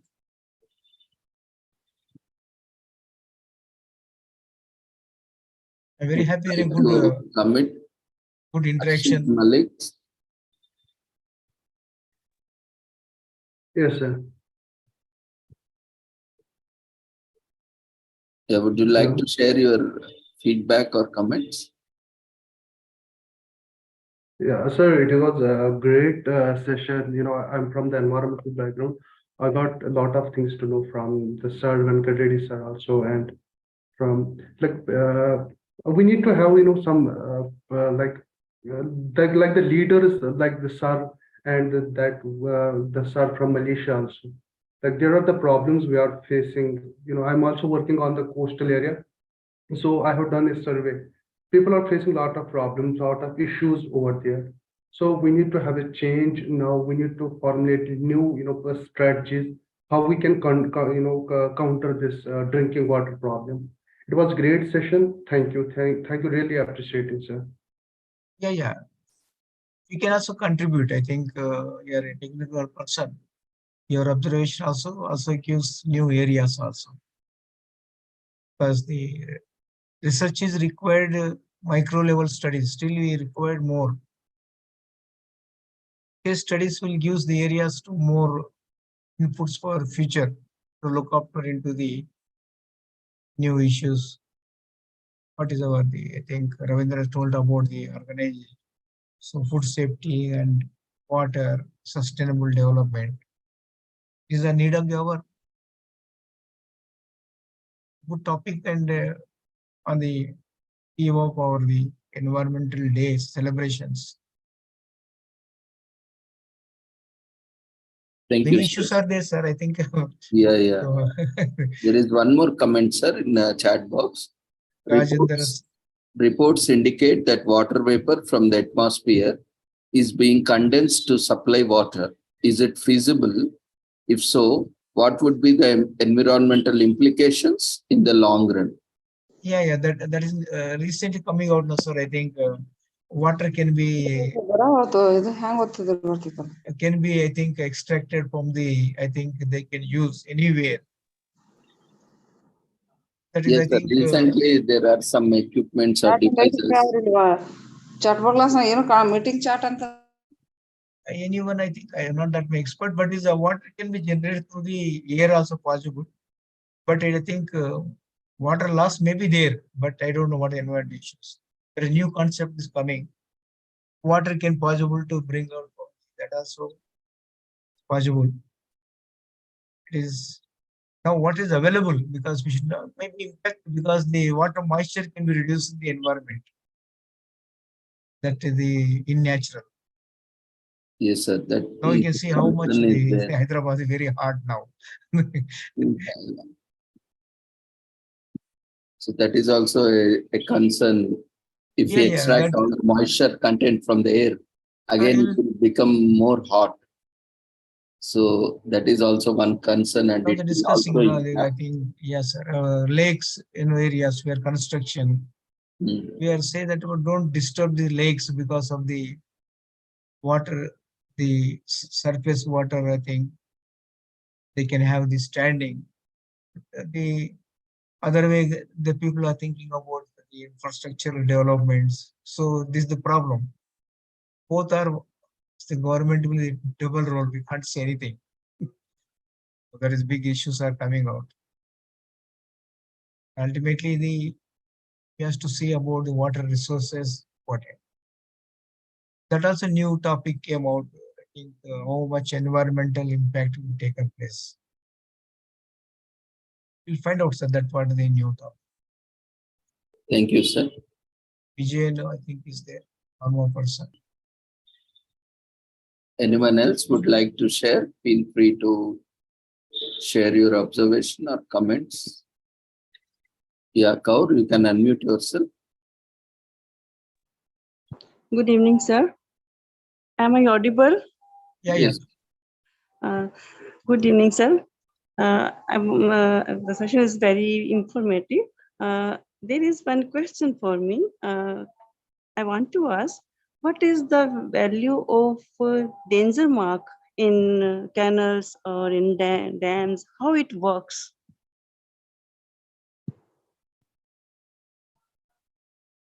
What is, madam? Can you repeat, Kaur? Yes, I have often heard about danger mark. Yeah. Right? How it works? What's the benefit of it? What is the steps taken if it is if water flow over the danger mark? Danger mark in river water, madam, or anything? In the dams also? I think we're talking about the that is the okay, water madam. level. That is the storage, madam, because yeah, that is the so river water can be, this called two words: catchment area and eye-cut area. Catchment, suppose one project is constructed, any civil structure, Okay. That will be constructed on the basis of the hydrological studies. Means suppose one dam or project is constructed, how much of water reaching. So then how much of area can possible to we can storage. So Okay. suppose if the storage is the limit to this taken place, that is called danger level, then there was to release the water. Otherwise, what happened? The water will be take out. That is called the hydrological study. Yeah. Hydraulic engineers, they can design about the minimum level and maximum level. And the once rain started, heavy rains or storms or cyclones are coming out, then what happened? Then we have to release the pre-water, because what we can't wait up, because the river water is the on increasing. If we won't leave this one, the extra water, the flooding will take place. It happened in long back in Telangana, Andhra region also, Krishna Basin, Vijayawada region, Kurnool also. They submerged everything. Because what is the reason? Because they're not the plan to these water from the reservoirs to early. Meanwhile, the catchment water is gone adding. If we add more, the problem will be on dam safety and submergence. That's why they mentioned the maximum level, the dam. Once they started receding, water to be released. That's So why they yes, sir. So during rain, many times I come to know that there is something, some wall is broken or water flowed in the nearby areas and flood occurred. Then when they check the routine checkup, when they do the routine checkup, is everything okay or not? Yeah, river water flowing, madam. I think river water flowing and made sometimes the flash floods will be there. Yeah. And I think India, I think there are central water. I think the warning stations are available. Each river they can have the warning station to be there. Like India, Krishna, Godavari, and so maybe Ganges, northern extraterritorial. I think they monitor. When the water is increasing, they immediately inform the next. I think the river water is increasing, so they can plan like that.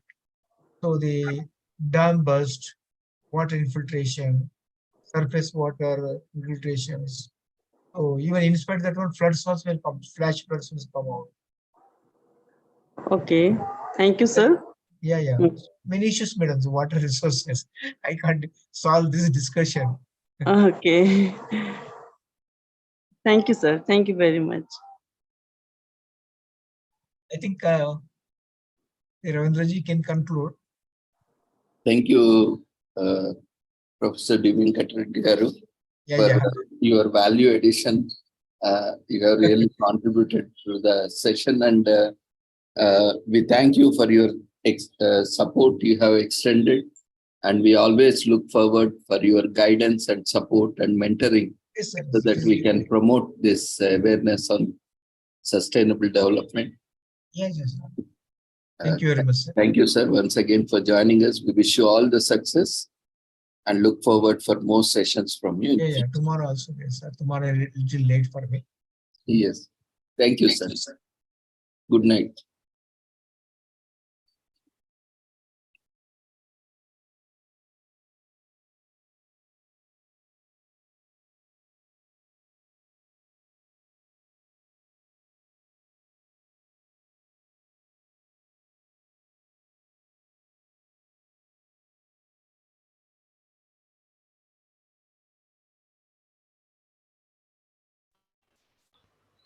Dear friends, we request everyone to quickly Raidu garu.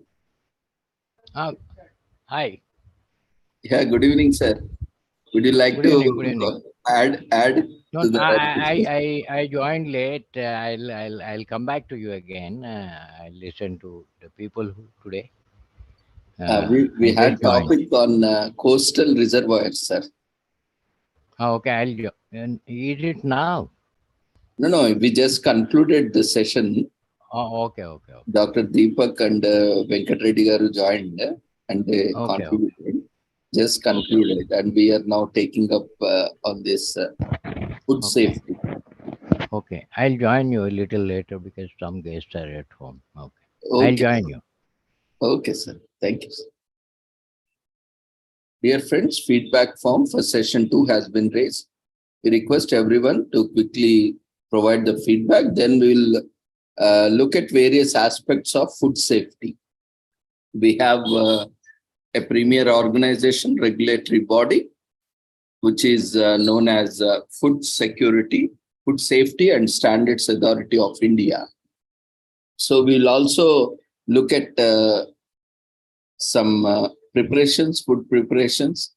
Of course, I know this is going to be a dinner time. We'll also look at some quick food preparations which are healthy and which are safe to consume. And we'll also discuss various aspects of food safety.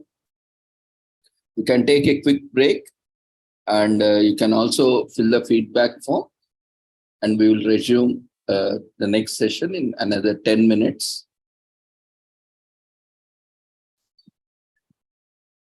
In the meanwhile, we request everyone to quickly fill up the feedback form.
Food Safety and Standards Act has completed 10 formative years.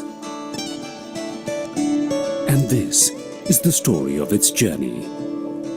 In 1916, The Government of India, for the first time, considered a legislation to deal with food adulteration. In 1954, the government enacted Prevention of Food Adulteration Law.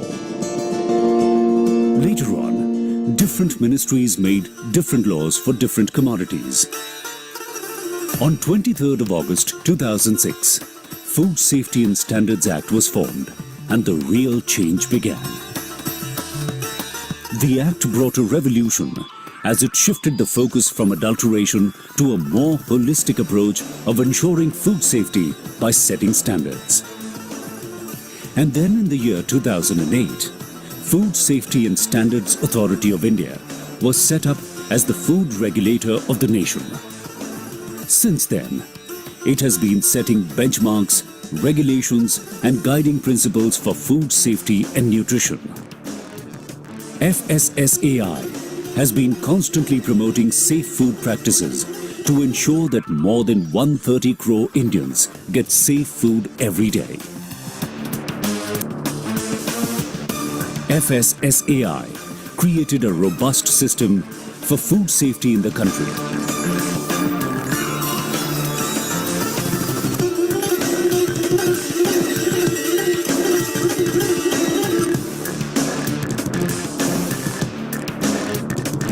And worked with the technical and scientific fraternity and developed 9 technical panels for food safety management.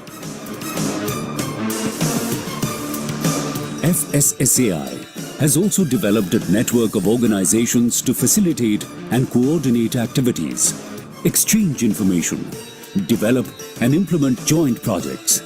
And now, going forward, FSSAI plans to make a difference through a cohesive and integrated approach, because food safety cannot be ensured by enforcement alone. Let's join hands to provide safe and nutritious food to India.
An average Indian can consume nearly 6 kg rice a month. To cater to this demand, India produces 85 million tons of rice, ranking second in terms of production world over.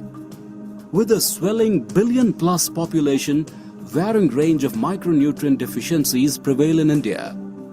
Fortifying rice is an acceptable, easy and efficient process to provide essential micronutrients to the masses. In India, we have nearly 1.4 lakh rice mills, of which majority are small and over 35,000 are modern rice mills. An active industry participation is essential to ensure that India wins the battle against micronutrient malnutrition.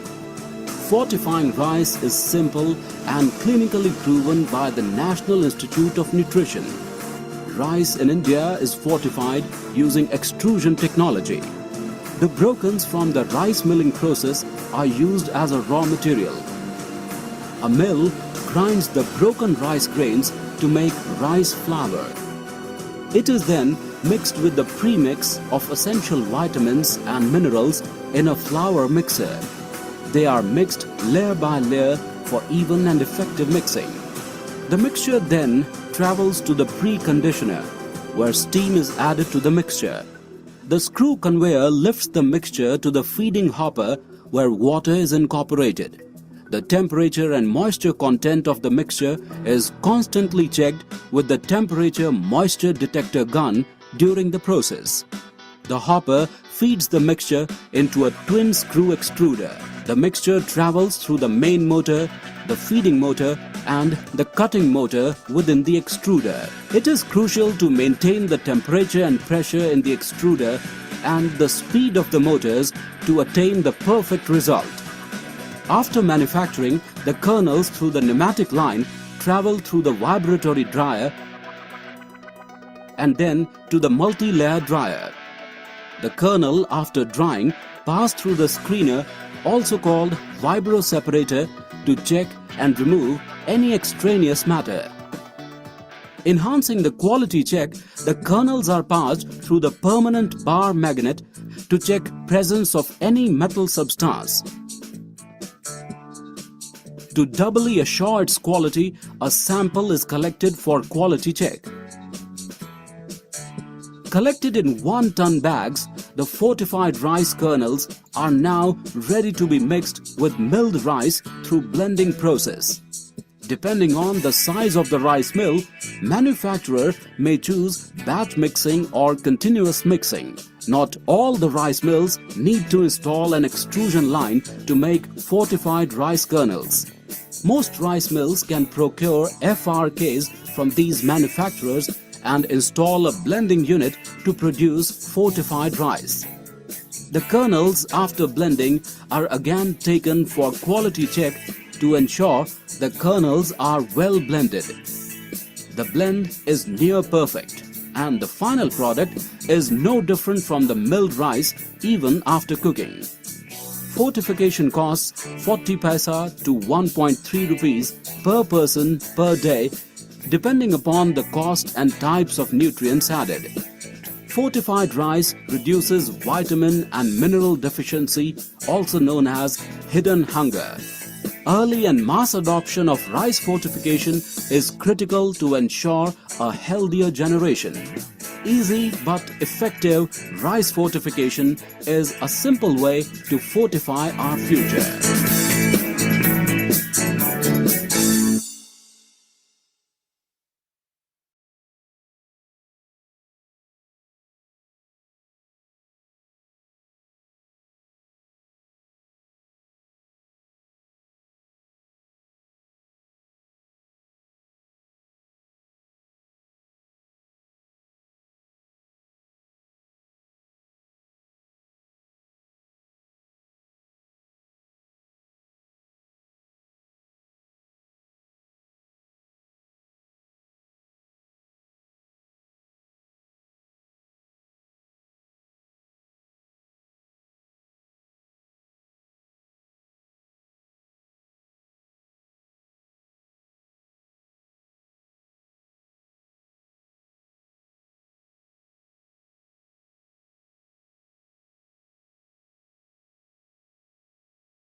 Across India, a health movement is taking shape. Eat right! Redefining how people relate to food. घी, तेल, नमक और चीनी को कीजिए थोड़ा minus. It has a simple philosophy. If it's not safe, it's not food. If it's not healthy, it's not food. And if it's not good for the planet, it's not food. India is now the diabetes capital of the world, in addition to high undernutrition and deficiencies such as anemia. With heart ailments and other non-communicable diseases steadily on the rise, managing diets and lifestyle is now critical. To address the mounting crisis, the Food Safety and Standards Authority of India, FSSAI, is taking the lead by launching Eat Right India. FSSAI continues to set and enforce food safety standards, but its role has evolved from a regulator to enabler as well. Its new approach integrates safety, health, nutrition, and the environment more consciously and visibly. But molding the food habits and lifestyles of 1.3 billion people across countless cuisines and cultures can't be done by FSSAI alone. So, it's taken every possible stakeholder along: citizens, artists, restaurants, media, food producers, corporates, and development agencies. For behavior change to occur at a mass level, it can't be imposed. It has to come from within. इतना खाता हूँ तब भी कमी संपूर्ण पोषण की. Understanding this, the campaign features a new language and user-friendly symbols to nudge people. चाय में चीनी लेते हैं यानी कोई नहीं, लीजिए लीजिए, बस आधा चम्मच कम कर दीजिए और कुछ दिन बाद समझ गया ना? Eat Right India encourages every collaborator to be a leader. Food producers are reformulating products, providing better nutritional information, and investing in healthy food. Thousands of professionals are committing themselves to ensuring that people eat right. So we try and take those street food snacks and make it a bit more lighter, less in fats, less in calories, but absolutely delicious. Over 200 places of worship have collaborated to design Bhog, a scheme for blissful hygienic offering to God. Government initiative लेके इसको आगे पढ़ने से हमारा food को quality maintain होगा. It will definitely help us improve the standards of the kitchen. ये हर जगह पूरे बॉम्बे नहीं, पूरे महाराष्ट्र, पूरे इंडिया में होने चाहिए. Oil companies under the Petroleum Ministry are rolling out RUCO, a system for converting used cooking oil to biodiesel.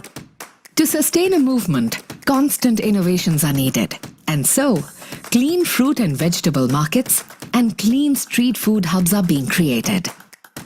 Eat Right campuses are becoming mini ecosystems where healthier food choices are being made and offered on menus. State-of-the-art food testing laboratories are being established, and campaigns to minimize food and plastic waste are being rolled out. Plastic recycling is the need of the hour. We are in a situation where we need to act right now.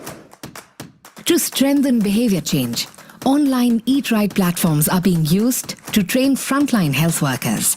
And IEC creations like an Eat Right merchandise store and a fun quiz complete Eat Right India's 360-degree approach.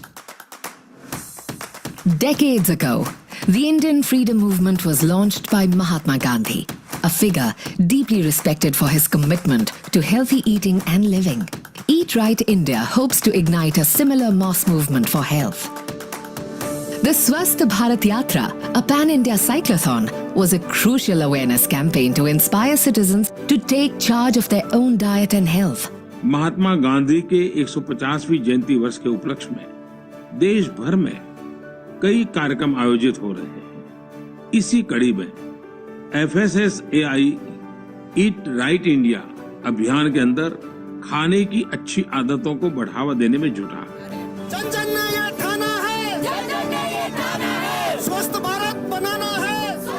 Changing food and lifestyles on such a grand scale can feel daunting, but stakeholders at every level are gearing up to drive this movement. The states are ready to take the torch that has been lit with the movement. Their leadership will be crucial to success at the national level. The dream is that Eat Right's message will resonate with everyone in the country and indeed across the globe. Eat Right for a better life.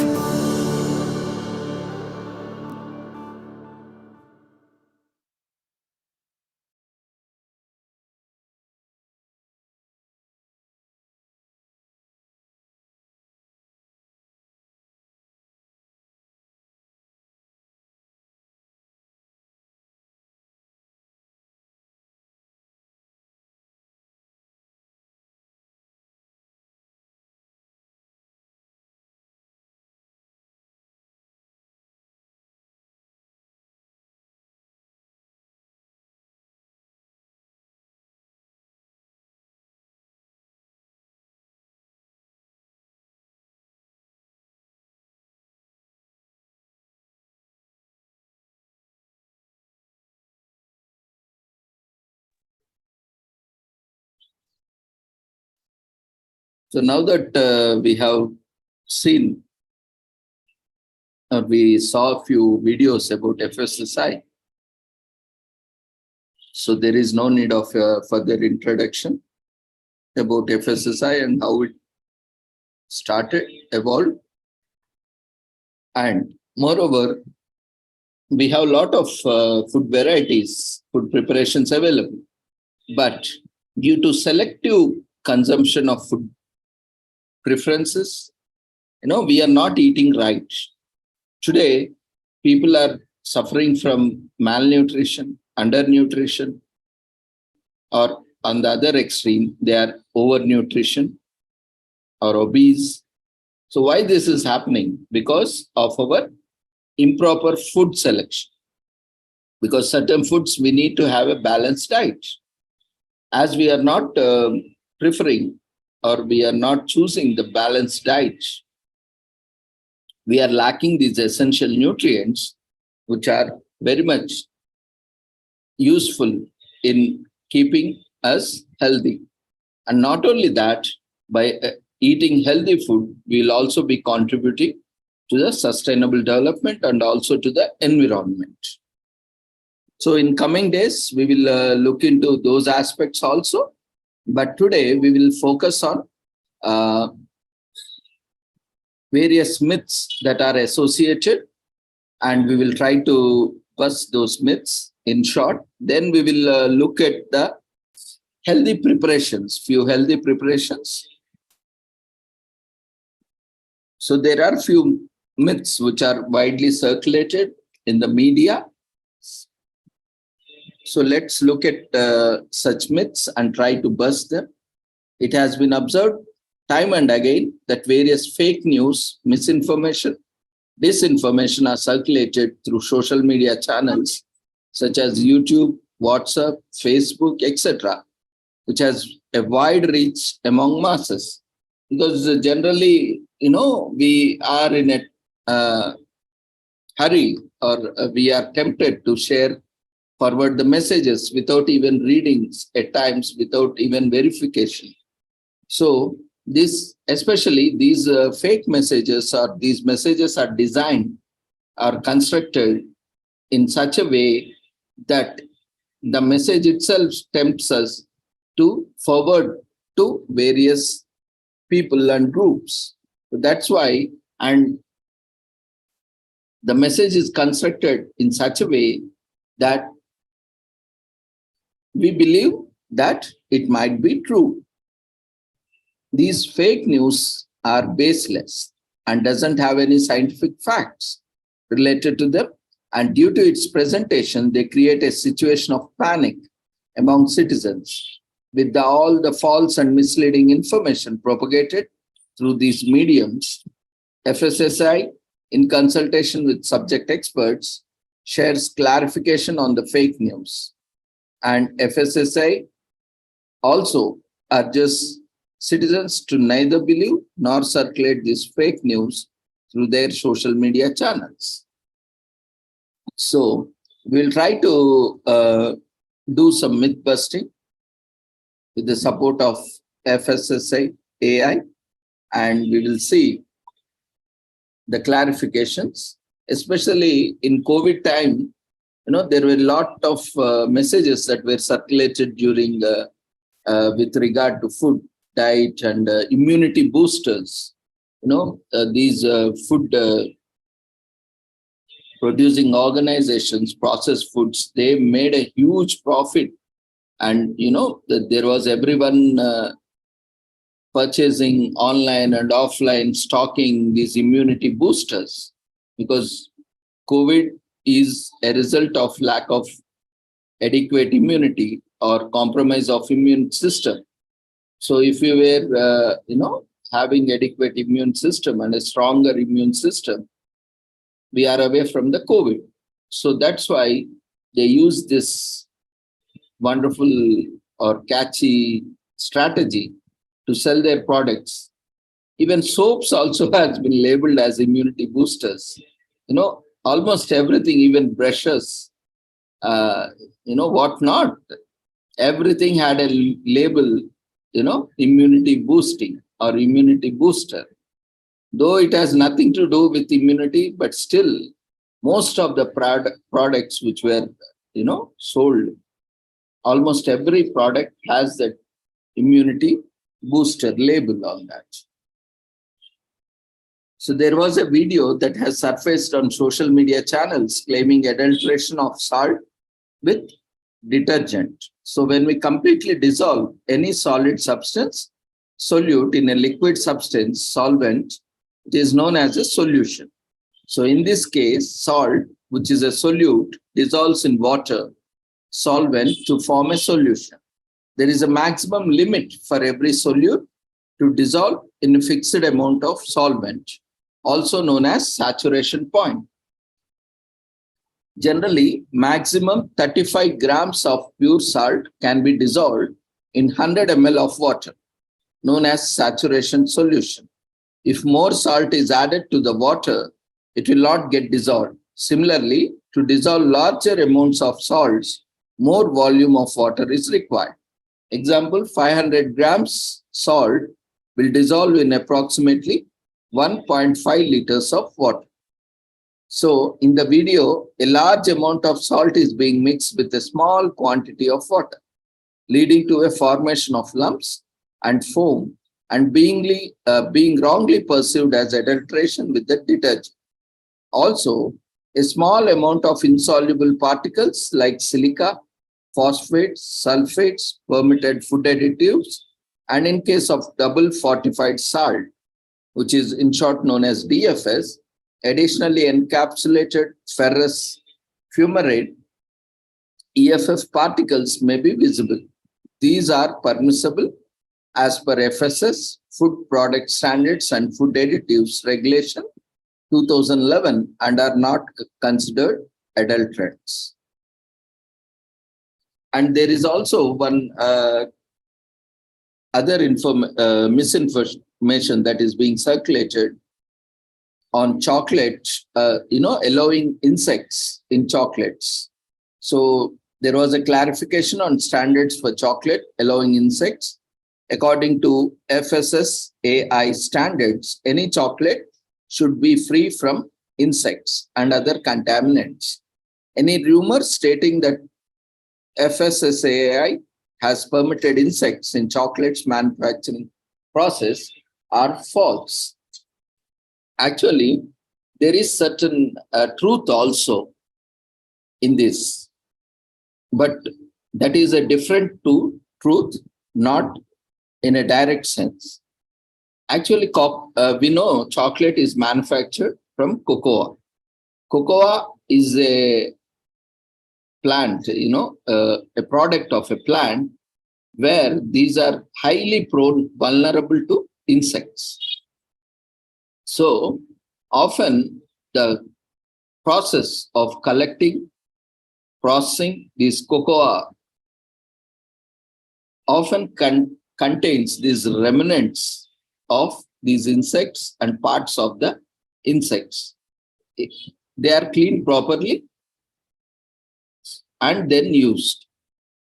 But these both information were mixed, and and a new message has been created, keeping both certain amount of fact and also certain larger amount of false information. And it has been designed and created in such a way that it is believed to be chocolate is containing insects, and that is permissible by the food standards, but it is not true.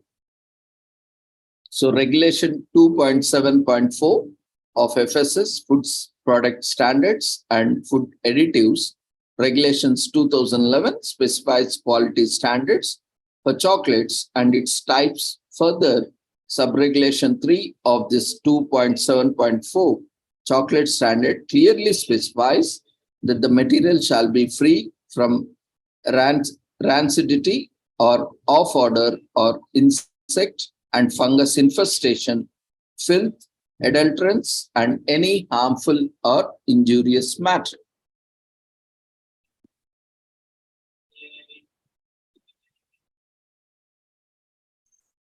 And also there is widely circulated videos and information about plastic eggs. So there is no technology or chemicals available to complete the manufacturing of whole eggs. Also, it is not economically viable process. Since normal eggs are available in abundance and at an affordable price. So this may not be true. So clarification regarding melamine in the infant milk was also one of the myths. Melamine has no known food uses and could be present in food either on account of its incidental presence as a contaminant or due to deliberate addition as an adulterant for economic gains.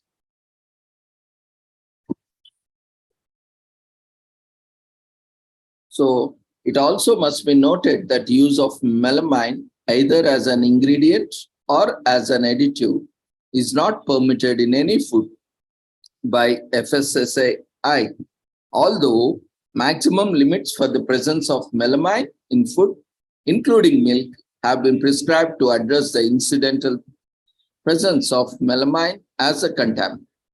This is as per international standards and is based on the proper risk assessment with respect to consumer health safety.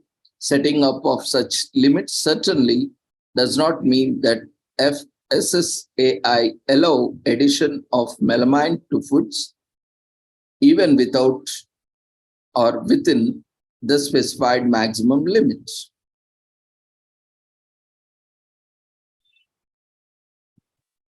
And there is also clarification regarding presence of plastic rice in the market. We have seen various videos that has been circulated about plastic rice in the market. It is natural phenomena of rice to burn since it is a complex carbohydrate, and since rice is 80% starch, it has cohesive and adhesive properties. And when rice is cooked and transformed into a ball, the air gets entrapped and becomes bouncy like a ball. Thus, it should be ruled out that the rice contains plastic.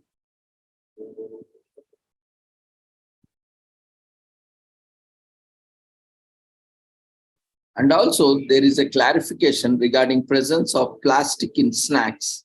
The snacks such as namkeens and potato chips are mainly made of cereals, spices, and oil, and the carbohydrate and the fat have a natural characteristics of burning when exposed to fire. Thus, it should be ruled out that they contain plastic. So there are many such myths that can be busted, but due to paucity of time, we are not getting into detail. As we know, 160,000 people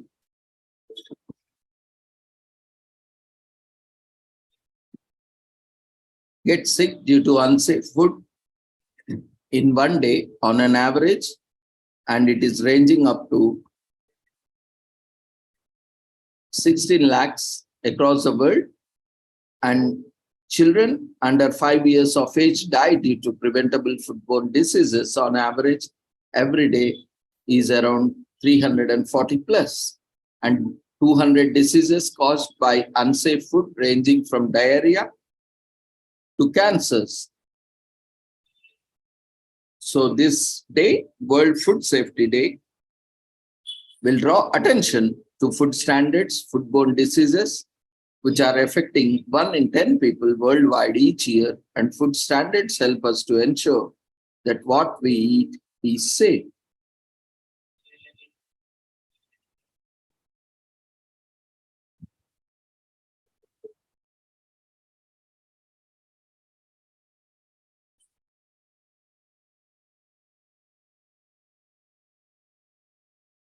So with the theme, food standards save lives, when you eat, how do you know your food is safe?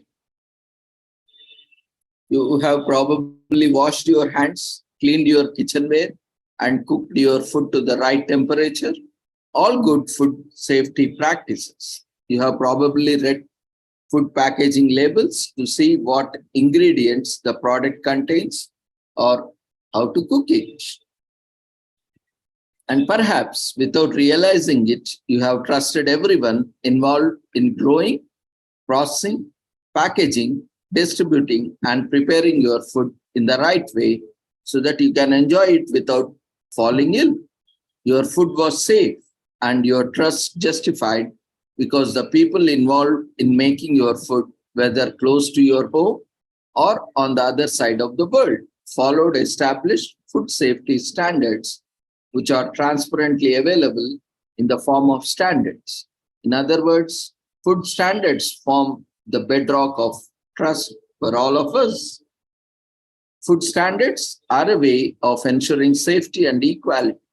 They provide guidance on hygienic food handling for farmers as well as processors.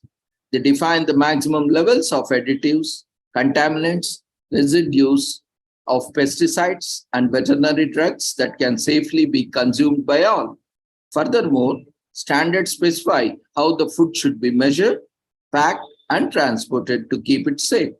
Thanks to the application of the standards on things like nutrition and allergen labeling, consumers can know whether the food will be good for them or not.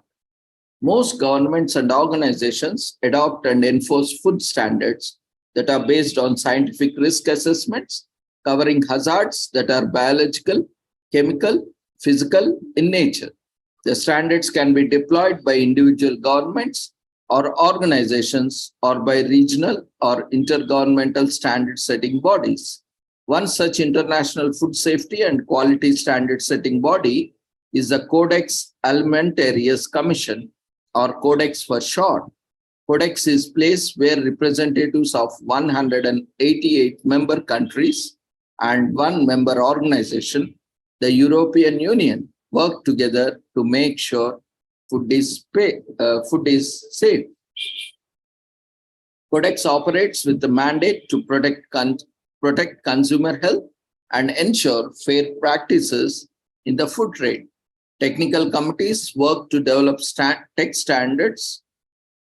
for standards, guidelines, and codes of practice in a transparent and inclusive manner.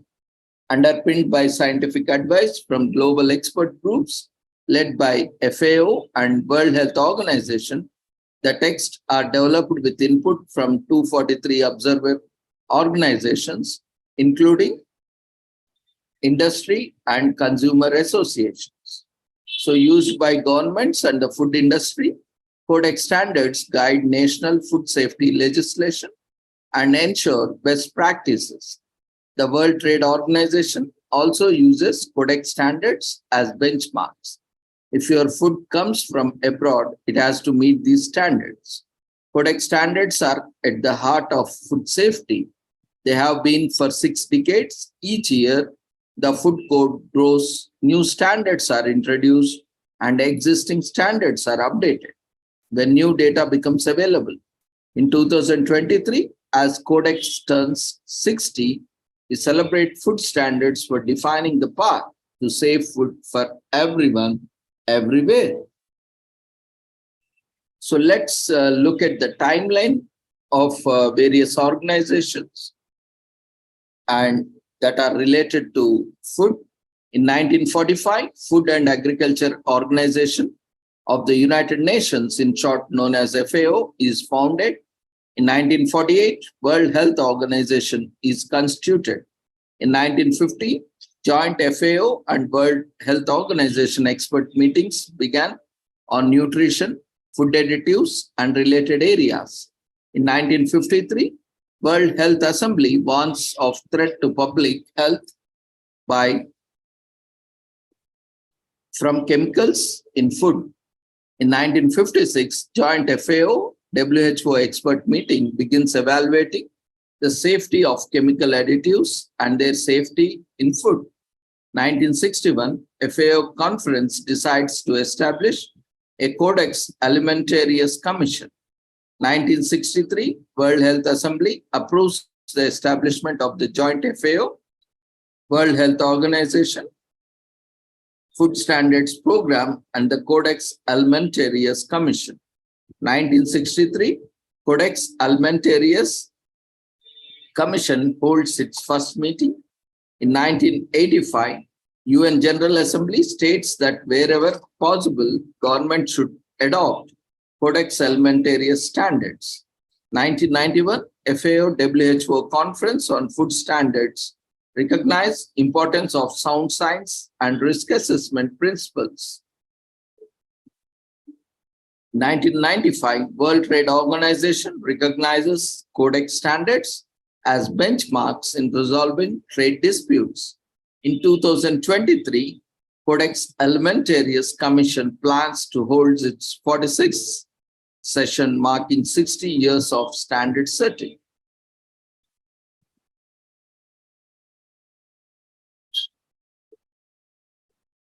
So the slogan for the World Food Safety Day is, "The food safety is everyone's business. No matter who you are, what you do, you play an important role in making sure food is safe to eat." If you work for a government, then you might be involved in ensuring that food control systems are fit for purpose, in developing international food safety and quality standards, or in ensuring that government policies include standards aimed at safeguarding your nation's food supply.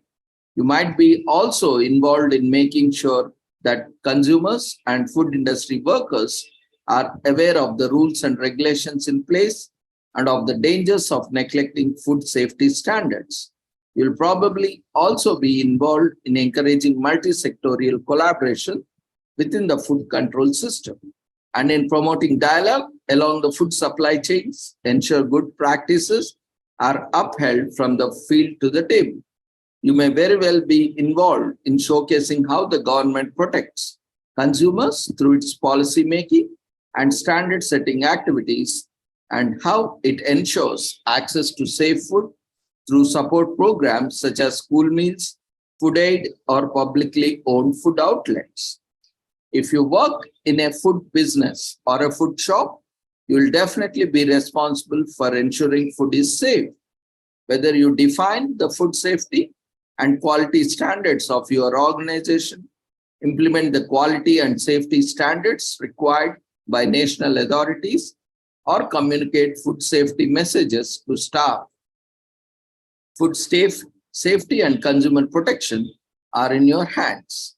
Communication by food businesses is a key, and both staff and customers benefit from knowing about and understand how food stays safe, both at the production stage and once it has been purchased. But food safety is an important factor in any workplace. Any place of work needs to ensure that staff can eat safe and healthy meals while at work. This means setting the policies to ensure safety standards are being implemented and followed, ensuring access to hand washing facilities, clean places to eat, and appropriate storage facilities for the food. At school or college, young people need to be taught about the food safety and hygienic practices.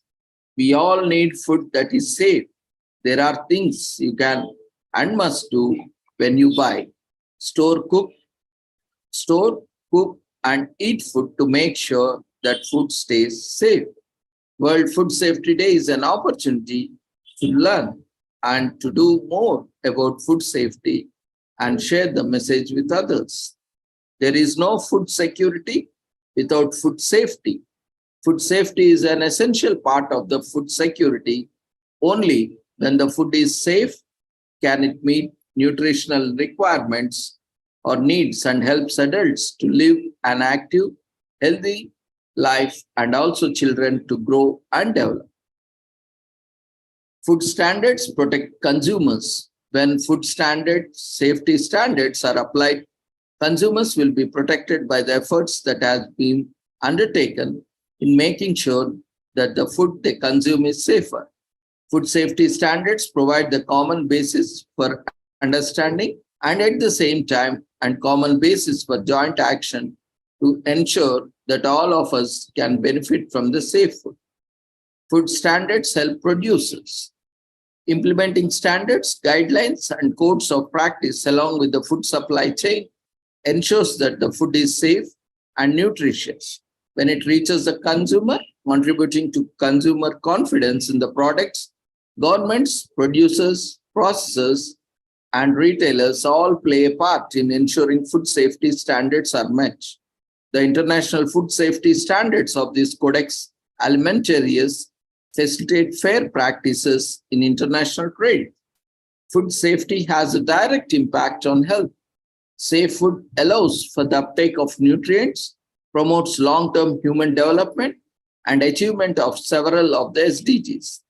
Food safety is a shared responsibility involving the whole supply chain from producers to consumers. In the context, most foodborne disease is preventable with proper food handling and education at all levels.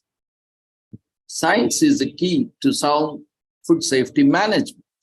Monitoring and surveillance and other data collection efforts, followed by its assessment together with scientific research, ensures that we have the knowledge and information to develop the expert scientific advice needed to maintain safe food despite changes to the production environment, processing technology, and consumer habits. Science underpins food standards. Food standards helps to ensure food is safe. They are established following expert advice from food scientists, microbiologists, veterinarians, medical doctors, and toxicologists, to name a few. They advise policymakers what food production, processing, handling, and preparation practices are needed to make food safe. Food safety impacts positively on economies and livelihoods. By ensuring their commodities meet food standards, producers and food traders gain the confidence of their market and secure income. Unsafe food in trade can lead to export bans and destroy business, but governments can help protect the livelihoods of food workers by establishing a robust food control system and rigorous export controls. Everyone evaluates food safety risks as part of their daily choices. So everyone is a risk manager. These choices are made by individuals and collectively by families, communities, business, and governments. If you look at the facts and figures of these food statistics, 1 in 10 people worldwide falls ill from the contaminated food each year, and it affects all the countries. Over 200 diseases are caused by eating food contaminated with bacteria, virus, parasites, or chemical substances such as heavy metals. Children under 5 make up to 9% of the population, but carry 40% of the foodborne disease burden. Food safety standards protect the lives of all and the livelihoods of many. They establish the criteria which food should meet to protect consumers and establish confidence in the product. The Codex Alimentarius Commission has been setting international food standards for 60 years. The Codex Alimentarius has 236 standards, 84 guidelines, 56 codes of practice, 126 maximum levels for contaminants in the food, and over 10,000 quantitative standards covering maximum levels for food additives and maximum residue limits for pesticides and veterinary drugs in food as of February 2023. Antimicrobial resistant microbes can be transmitted through the food chain via direct contact between animals and humans or through the environment. Each year, an estimated 5 million people die around the globe because of the infections with antimicrobial resistant microbes. Microbial, chemical, or physical contamination of the food can be reduced or minimized through the implementation of food safety standards. Since 2016, the Codex Trust Fund, a joint FAO and WHO program to enhance participation in Codex has supported 50 developing and transition economic countries in strengthening their institutions to participate more effectively in Codex work. Safe and nutritious foods benefit child growing and development by improving intellectual and potential, as well as increasing school performance and work productivity in adult life. The safety of food is affected by the health of the animals, plants, and environment within which it is produced. So adopting a holistic One Health approach to food safety will ensure a better food safety system. So that's why we say Vasudhaiva Kutumbakam is the only concept that can save us from all the miseries, disasters, diseases, and disorders. Because when we are focusing on only health of human beings, the health of other animals, plants, and the environment within which we exist, in the which they exist, and we consume them, so it indirectly impacts our health and well-being and also affects our environment. So the Vasudhaiva Kutumbakam concept, where every plant, every tree, every animal, every human being, and every living and non-living being is treated as one family, we take care of an entire family with a holistic approach. So that's how holistic One Health approach is the only way to have a better food safety system and a better environment and sustainable development. Food safety contributes to the achievement of several of the SDGs and is a truly cross-cutting area.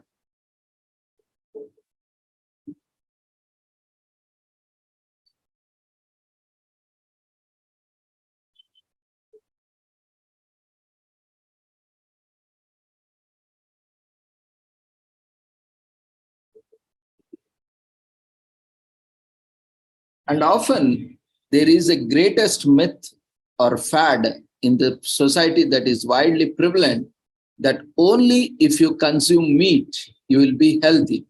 But that is the biggest lie. That is the biggest propaganda carried by the media as well as the food industry to keep you hooked to the meat and meat products. But in fact, most of the Indians, even if we look at the various statistics, even people, those who are consuming regular meat and meat products, are highly undernutritious, malnutritious, and they are having a lot of nutrition deficiency. Why? Because unless and until you have a combination of essential nutrients, balanced diet, you will, though if you eat meat daily also, you will not have adequate nutrition.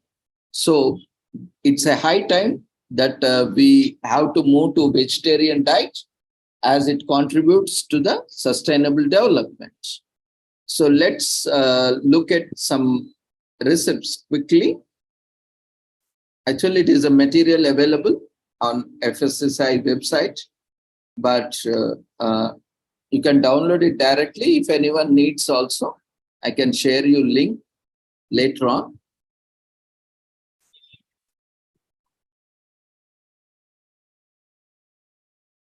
I'll just show you some good recipes, especially the false propaganda that you will not get protein from plants. But there are a lot of protein, plant protein, that you can get from vegetarian foods. We'll just quickly see some recipes from FSSAI material only. That is publicly available. I can also share it with you. If you need, you can text me later. Let me share the screen.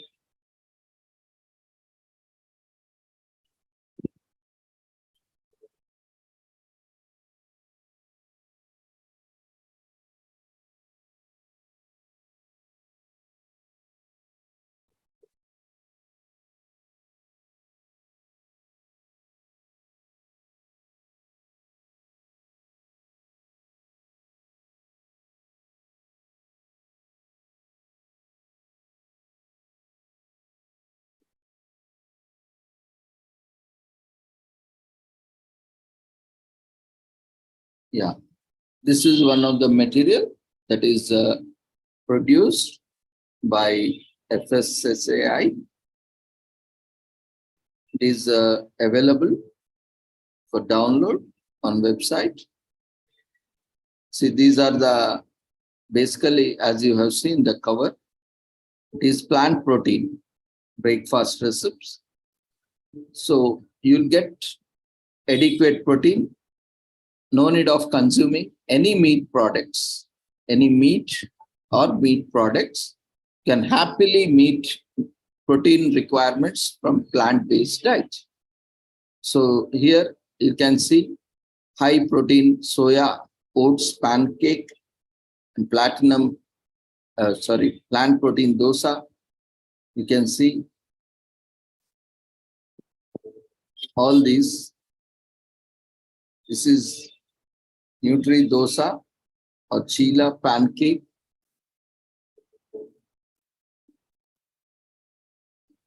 These are steam products, dal dumplings with peanut chutney.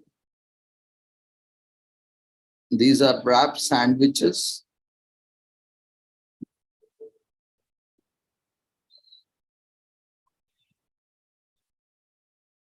This is high protein soya oats pancake.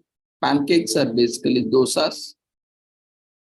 In abroad, they are called pancakes. This is plant protein dosa.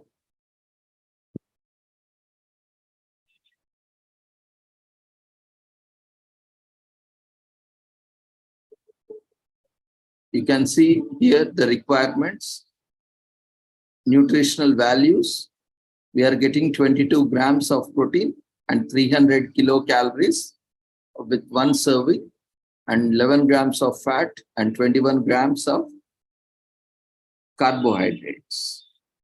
You can see the ingredients: tamarind seeds, green gram, black gram, cowpea and peas, rice, carrot, onion, coriander for garnishing, and oil 1 tablespoon. You are getting 22 grams of protein, and this entire ingredients will serve 5 people, and preparation time is 15 minutes and cooking time is 15 minutes. So we 5 members can have 5 dosas, or if you alone can consume 5, you can have a hefty breakfast. So here we can see from carrot chapati with dal tadka, you are getting 14 grams of proteins. This is whole green gram and palak dosai with coconut chutney. You are getting 14 grams of proteins. And mixed dal adai with coconut roasted dal chutney. You are getting 16 grams of proteins. And mixed dal adai with coconut roasted dal chutney. And almond and flaxseed flour pancakes. You are getting 16 grams of protein, and chickpea pancakes with peanut chutney. These are different varieties you can see. You can download. This is a wonderful resource. Green peas, moong dal. You are getting 26 grams of protein. See, you can make wonderful, almost there are 50 plus dishes, breakfast dishes, which are completely healthy and vegetarian. You are not causing any animal cruelty. You are not inflicting pain. You are not killing any animal. And you are not causing greenhouse methane gas emissions or carbon dioxide, carbon monoxide, or any other greenhouse gas emission. And moreover, the food which is produced, to feed the animals, which are again consumed as a food, also can be reduced. So a lot of wastage, a lot of pollution can be avoided. This is sprouts dokla, which is giving you 16 grams of protein. Horse gram rice idli. methi moong dal idli. See how many you can prepare and see the proteins. I'm just placing the cursor over there so that you can observe. This dokla, here you can see how much of proteins you are getting. 2094 grams. My goodness, it is a good, highly protein. This one is enough, I think.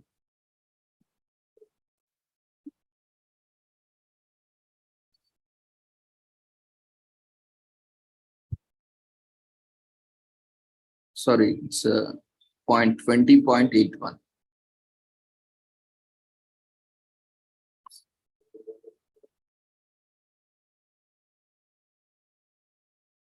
Here 22.71 wheat flour chapati with soya granules bhurji.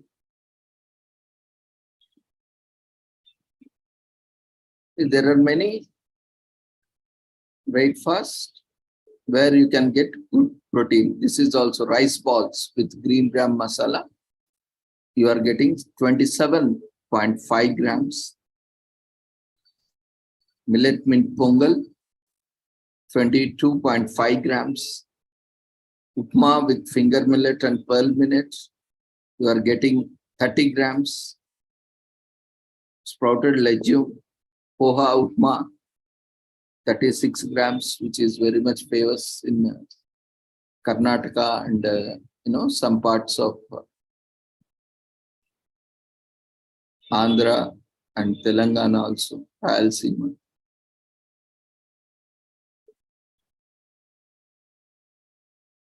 So all these are there, and many such material is there.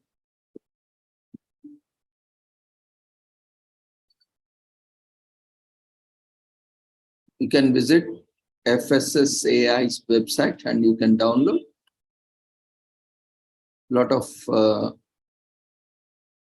informative material is available.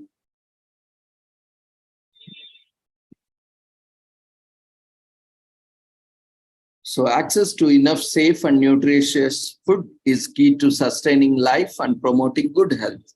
Unsafe food containing harmful bacteria, virus and parasites or chemical substances can cause more than 200 different diseases ranging from diarrhea to cancers.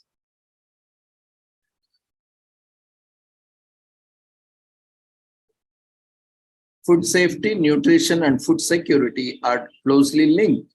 Unsafe food creates a viscous cycle of diseases and malnutrition, particularly affecting infants, young children, elderly, and the sick. In addition to contributing to food and nutrition safety, a food supply also supports national economies, trade, and tourism, stimulating sustainable development.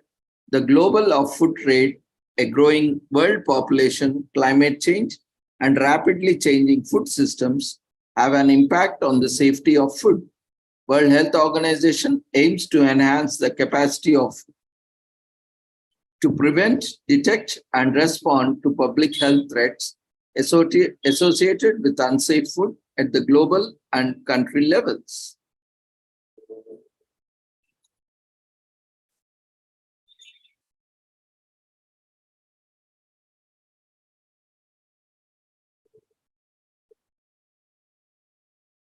Some natural toxins can be formed in the food as a defense mechanism of plants through their infestation with toxin-producing mold or through ingestion by animals of toxin-producing microorganisms.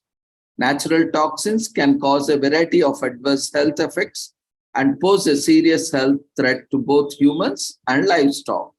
Some of these toxins are extremely potent. Adverse health effects can be acute poisoning, ranging from allergic reactions to severe stomachache and diarrhea and even death. Long-term health consequences include effects on the immune, reproductive, or nervous systems, and also cancer. A scientific expert committee jointly convened by World Health Organization and the Food and Agriculture Organization of the United Nations, called SHHFI is the international body responsible for evaluating the health risk from natural toxins in food.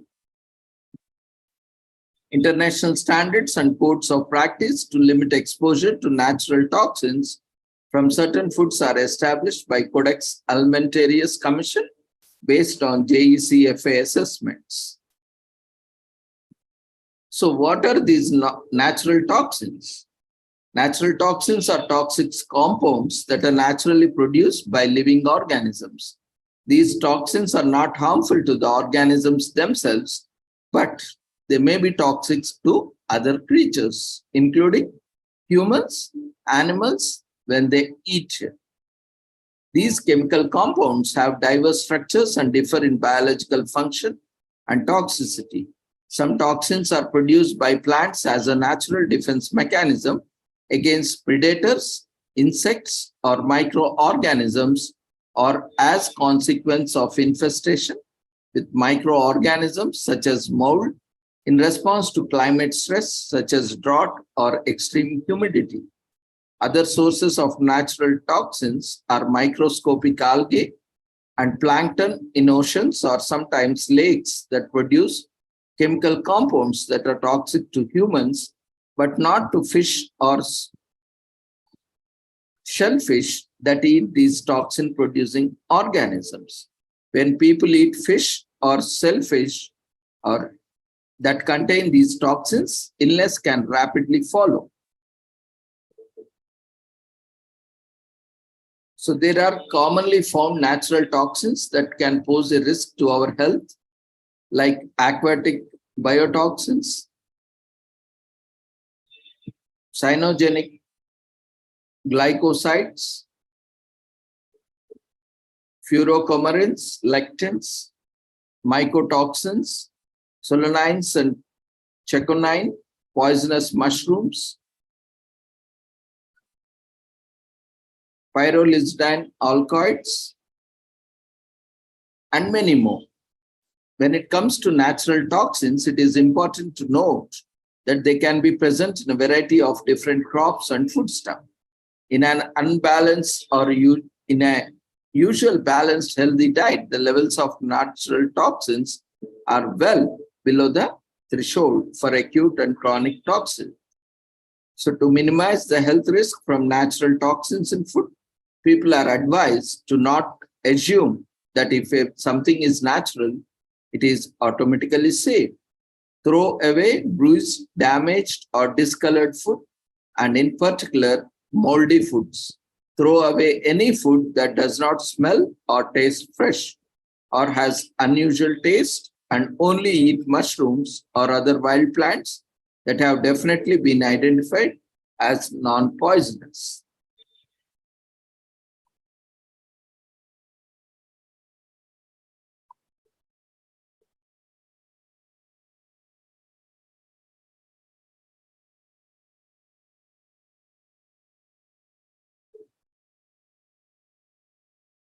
So with this, we shall conclude it here.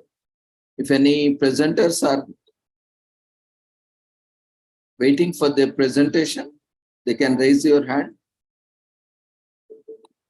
or share your details in chat box so that we can take it up, one or two. Otherwise, we'll conclude it here.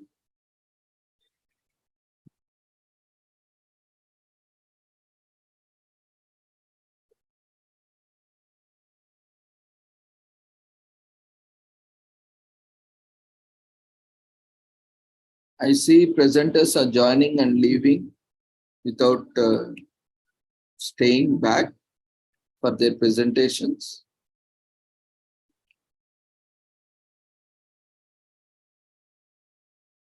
So will not be able to take it up on the last date or give opportunities again and again. So make sure you are presenting on your scheduled dates. In fact,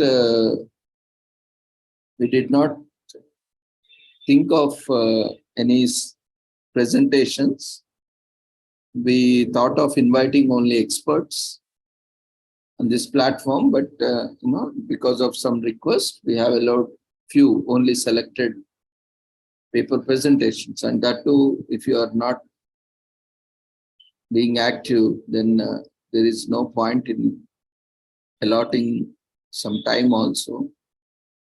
Anyway,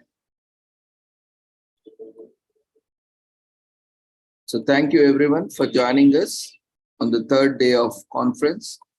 We request everyone to quickly fill up the overall feedback form before you leave the session, and see you all tomorrow at the same time at 6 o'clock with the same link. Tomorrow also we have eminent speakers who have decades of experience, varied experience, working on environment issues. Hope you all will enjoy these wonderful sessions.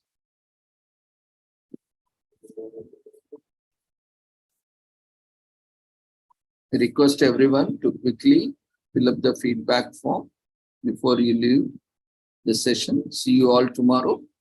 Take care. Good night.